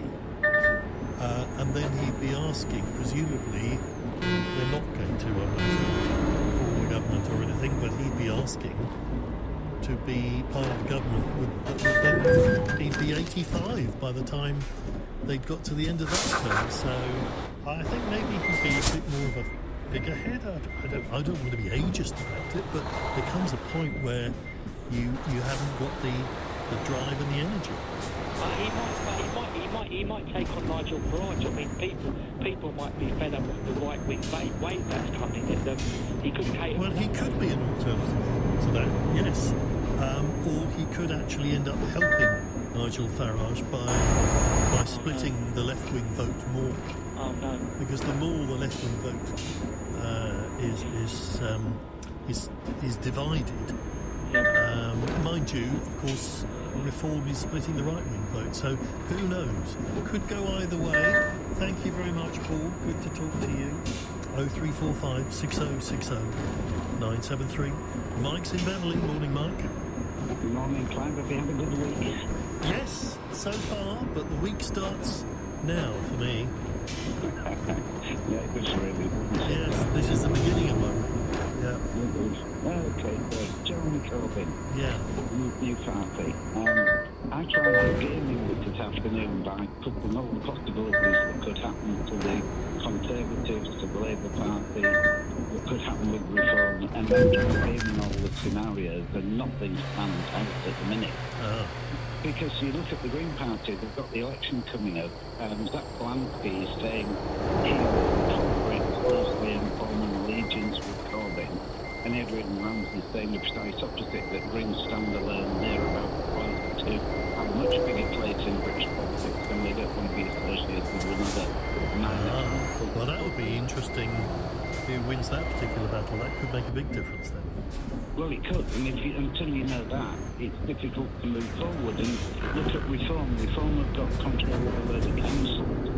Well, if things go seriously pear-shaped in those councils, that could have a big effect on what happens at the next election. You mean in the sense of people thinking, well, actually, do Reform have the people within the experience to run things?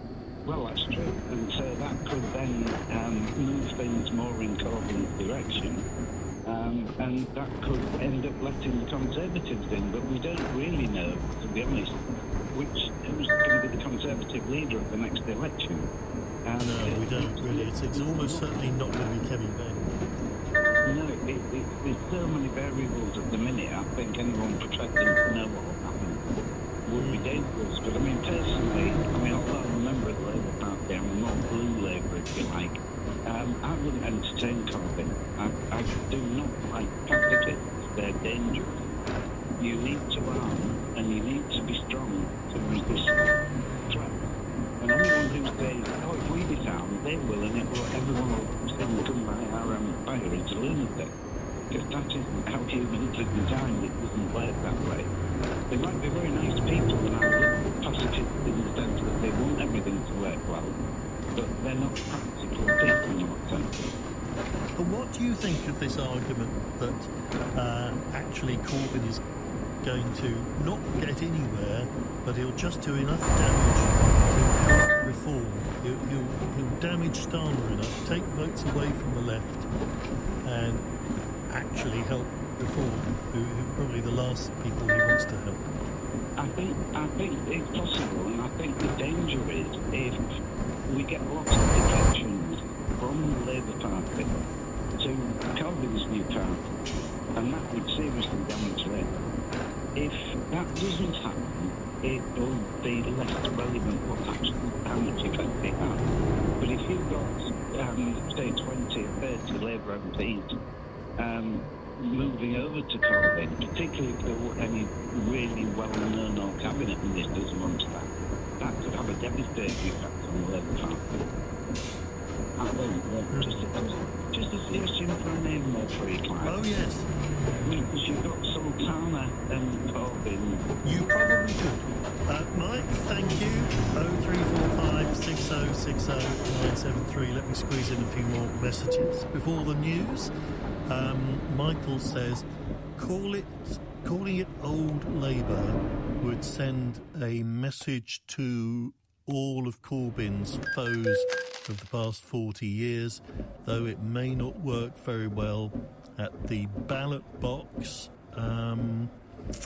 Yeah, another vote for old Labour there. Ash says, hi Clive, this is brilliant news. Jeremy Corbyn is the only honest and respectful politician in Britain, and I will sign up for his party tomorrow. And I would suggest it should be the British People's Party. Yeah, I don't know, you see, that sounds quite nationalistic, and I've got a feeling Corbyn is more international looking. So I'm not sure whether he'd want that as a name, but yeah. Anyway, it's going to be up to the members, according to him. Roy in Rutland says, on the doctors, it is now just greed. They will break the NHS.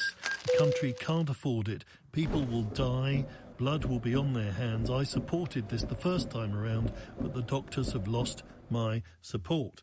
So, that's a flavour of the messages coming in at the moment. A couple of things we're talking about then. One is this new left-wing party with Zara Sultana and Jeremy Corbyn. Would you vote for it? Can you see it having any real impact, or could it just be a wasted vote and a bit of a joke? Plus the doctors' strike. Let's talk about this. It's happening. It's beginning in just a few hours' time later this morning.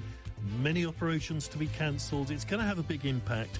5 days of strikes. Keir Starmer says it undermines the entire NHS and puts it in danger. Do they have your support? 0345 6060 973. On your radio, on the LBC app, and Play LBC. leading Britain's conversation. This is LBC. From Global's newsroom at 2 o'clock, thousands of resident doctors will take to picket lines across England from 7 this morning for a 5-day strike after talks with the government over pay collapsed. Writing in a national newspaper this morning, the Prime Minister told the medics, our NHS and your patients need you. He added the strikes would cause real damage. Former Conservative Health Minister Steve Brine told LBC the money's just not available. The government last year, one of the first things it did was gave the junior doctors, resident doctors now, a 22% pay rise over 2 years. They've also been offered a 5.4% pay rise this year. I understand that there does need to be some sort of pay restoration because they feel that they've fallen well behind. There is no new money, there's no more money, so it only comes from the health budget. Sir Keir Starmer's facing pressure to immediately recognise Palestine as a state. Yesterday, the Prime Minister condemned the unspeakable and indefensible humanitarian conditions in Gaza ahead of an emergency call with the German and French leaders later. Well, last night, the French President Emmanuel Macron said France will recognise Palestine as a state later this year. Epping Forest District Councils unanimously voted to urge the government to close a hotel housing asylum seekers in Essex. Multiple demonstrations have been held outside the Bell Hotel, and dozens of protesters gathered at the site again last night. Police have made 18 arrests and charged 7 people in connection with the demonstrations. Rachel Reeves will announce £66 million of funding for transport projects in Scotland later. The Chancellor insists the cash shows the Labour government is investing in Britain's renewal after a decade of decline under the Conservatives. The money will go towards projects linked to new investment zones and advanced manufacturing sites. Now, new research suggests nearly half of students are living at home while studying at university. It's apparently largely down to the rising cost of living and mental health pressures. 45% of those asked said they benefit from emotional and practical help from their families. Tracy Lancaster, Deputy Vice-Chancellor at the Leeds Beckett University, told LBC News the university experience is changing.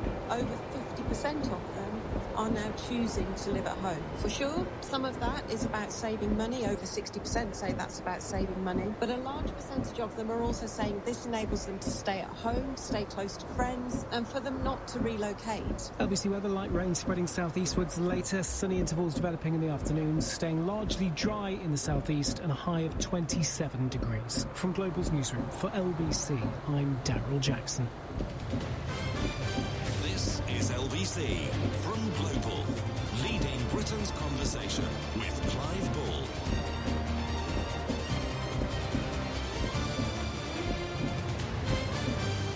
And good morning, I'm Clive Bull with you through till 4. Now I'd like to talk a bit about, we will take some more calls on Corbyn and Zara Sultana and others forming a new left-wing party, and whether you think that's got any hope of having any kind of impact. But I would like to talk a bit about the doctor's strike as well. And Keir Starmer has done an opinion piece which is in the Times this morning, and they've put it on their front page. And I just want to give you a bit about what Starmer has said here, and just ask you whether you think he's got a point or not. He is really upping the ante here. He's not just saying, don't strike, it's not a very nice thing to do. He's saying they are undermining the whole of the NHS. So the headline in the report of this is doctor's strike will help those who want the NHS to fail, says PM. Keir Starmer has issued a direct appeal to these resident doctors not to join the industrial action, as he warns that strikes would put patients at risk and play into the hands of those who wanted the NHS to fail. So, as we know, the action begins in the morning at 7 a.m. Writing in the Times, Starmer urged doctors not to follow the BMA down this damaging road, as he put it, warning that it would blight the lives of patients and cause real damage. Our NHS and country needs you, he told them. Labour has argued that if the strikes wreck its attempts to bring down waiting lists, then Nigel Farage is more likely to become Prime Minister on a platform of radical change to the NHS funding model. And it may well be that the worse things get in the NHS, and in some areas it definitely is not good at all. The waiting lists are not really coming down sufficiently. It might well be that people are going to shrug their shoulders and think, well, we're going to have to try something else. It's just not working. Starmer said the BMA leadership should be under no illusions. Whatever their motives, this action will play into the hands of those who do not want our NHS to succeed in its current form. Starmer's intervention comes after negotiations between the government and the BMA broke down acrimoniously this week. So it is a strong intervention. Whether it will make any difference or not, I'm not so sure. Wes Streeting, likewise, has been arguing that the country is not behind them. What's your view? Do you have sympathy with the striking resident doctors, as we now call them? Are you affected by it? I'm assuming there may well be people listening now who have already had calls and texts saying your operation is cancelled. And there presumably will be lots of people who won't be getting treated later today, or indeed over the next few days, that were intending to be. 0345 6060 973 is the number to call. Talking of which, by the way, my GP's surgery has just switched over to only booking appointments on the NHS app now. And I think previously, I mean, the app works quite well, I think, but I did want to book an appointment because I wanted to query a prescription that I had, and nothing serious, by the way. But it does say, speak to your GP. So, how do I do that? I try ringing and say, no, you can't do that anymore. You can't ring the surgery. You can't arrange to speak to a doctor. You can't go in and ask the receptionist. The only way is through the app. And honestly, I've been trying it. This is probably a very familiar experience, but I've been trying it. And every single time I go on it, it just says there are no appointments available. End of. Not you might like to try this or do that or whatever. It just says no. It just says no. Computer says no. What are you meant to do? And I imagine, as I say, there's nothing serious. It's just a query. But honestly, there should be a way of doing that. Am I missing something? Can you make a recommendation? And have you had that experience? I thought this was all meant to be improved, and actually the app was meant to improve it. I would have thought, maybe I can't find it, surely there should be a way where you could at least ask a question and get an answer, a tech answer, not from a bot, but from a human. What do you think? 0345 6060 973 is the number to call. Now, here's Ian Romsey. Hello, Ian. Hello there, Clive. Hi. How are you doing, pal? Morning. Very good, thanks. What would you like to talk about? I think that because ambulance people and fire engines and fire brigade and all of that, it is totally illegal for them to strike. I do think that the doctors should be as well. I happen to know this because when I spoke to a fireman, I asked that very question, Clive, and I said to him, "Are the fire brigade allowed to strike?" And he said, "Actually, no, not." No, they're not, are they? Isn't it fire and the police, I think, are not allowed to strike? The police and the ambulance are not allowed to start. It's illegal for them to strike. So I do feel that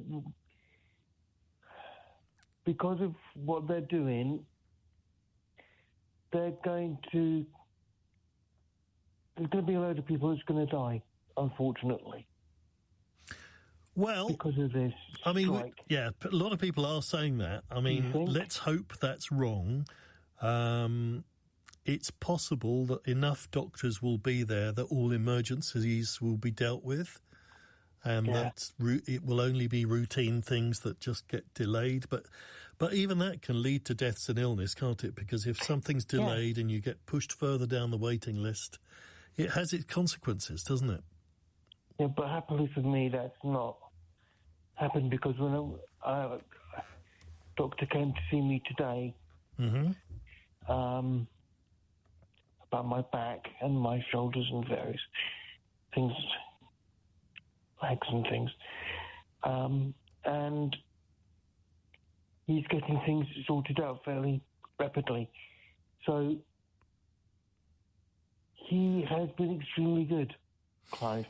Well, I'm glad to hear it, and I'm always pleased to hear good experiences, good NHS experiences. We mustn't fall into the trap of saying it's all awful all the time. Ian, thank you very much for that. 0345 6060 973. Kev saying, Clive, all you have to do is look on the app for prescription. Now, that bit of it I get, and ordering repeat prescriptions and things, that's fine. I want to query dosage. So I have to talk to a doctor about that. You can't just ask. Unfortunately, 0345 6060 973. Dennis says, just call it the Socialist Labour Party. Yeah, whatever. There is a Socialist Party, I think. Socialist Labour Party, maybe.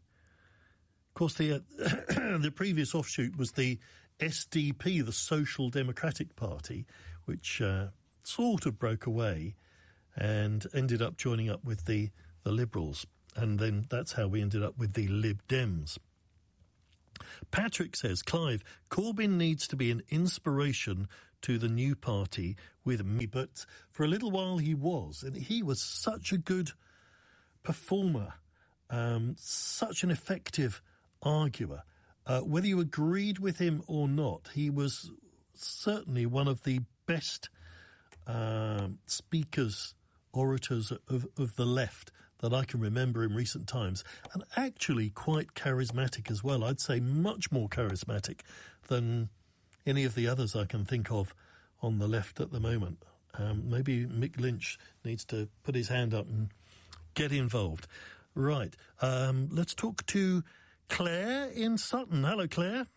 Hi there, how are you? Hi, what would you like to say? Yes, thank you.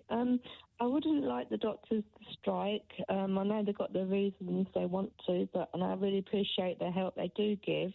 But the nurses didn't strike for many years. I'm not sure if it happens with the doctors as well in the NHS. I just don't know why it's changing so much. And I know it's pay, but they didn't used to do this. Maybe... Well, what they say is their pay has fallen behind. That over the previous years of the Conservative government and austerity, 14 years, they got very little. The inflation was high, and now compared to other countries, they're just not paid as well as doctors should be. Yeah, I understand it with the nurses, and under the Conservatives, but now I'm thinking... I think it's taken it a bit far with everyone striking. And seriously, people are getting really ill, and we need the help, and we appreciate every help they give. And they did have a little pay rise, I believe. They did. Yeah. I mean, I think nobody should be asking for 29%, really. I mean, that's just not realistic, however badly you've fallen behind. And also lots of people have. Everybody I know has not really kept up with inflation because we've been through a period of austerity. Yeah, so please help us and don't do these strikes anymore because the country needs you, as you say. Like slogan. You're agreeing with Keir Starmer on that one then. All right, Claire, thank you very much. More calls coming in a moment. 0345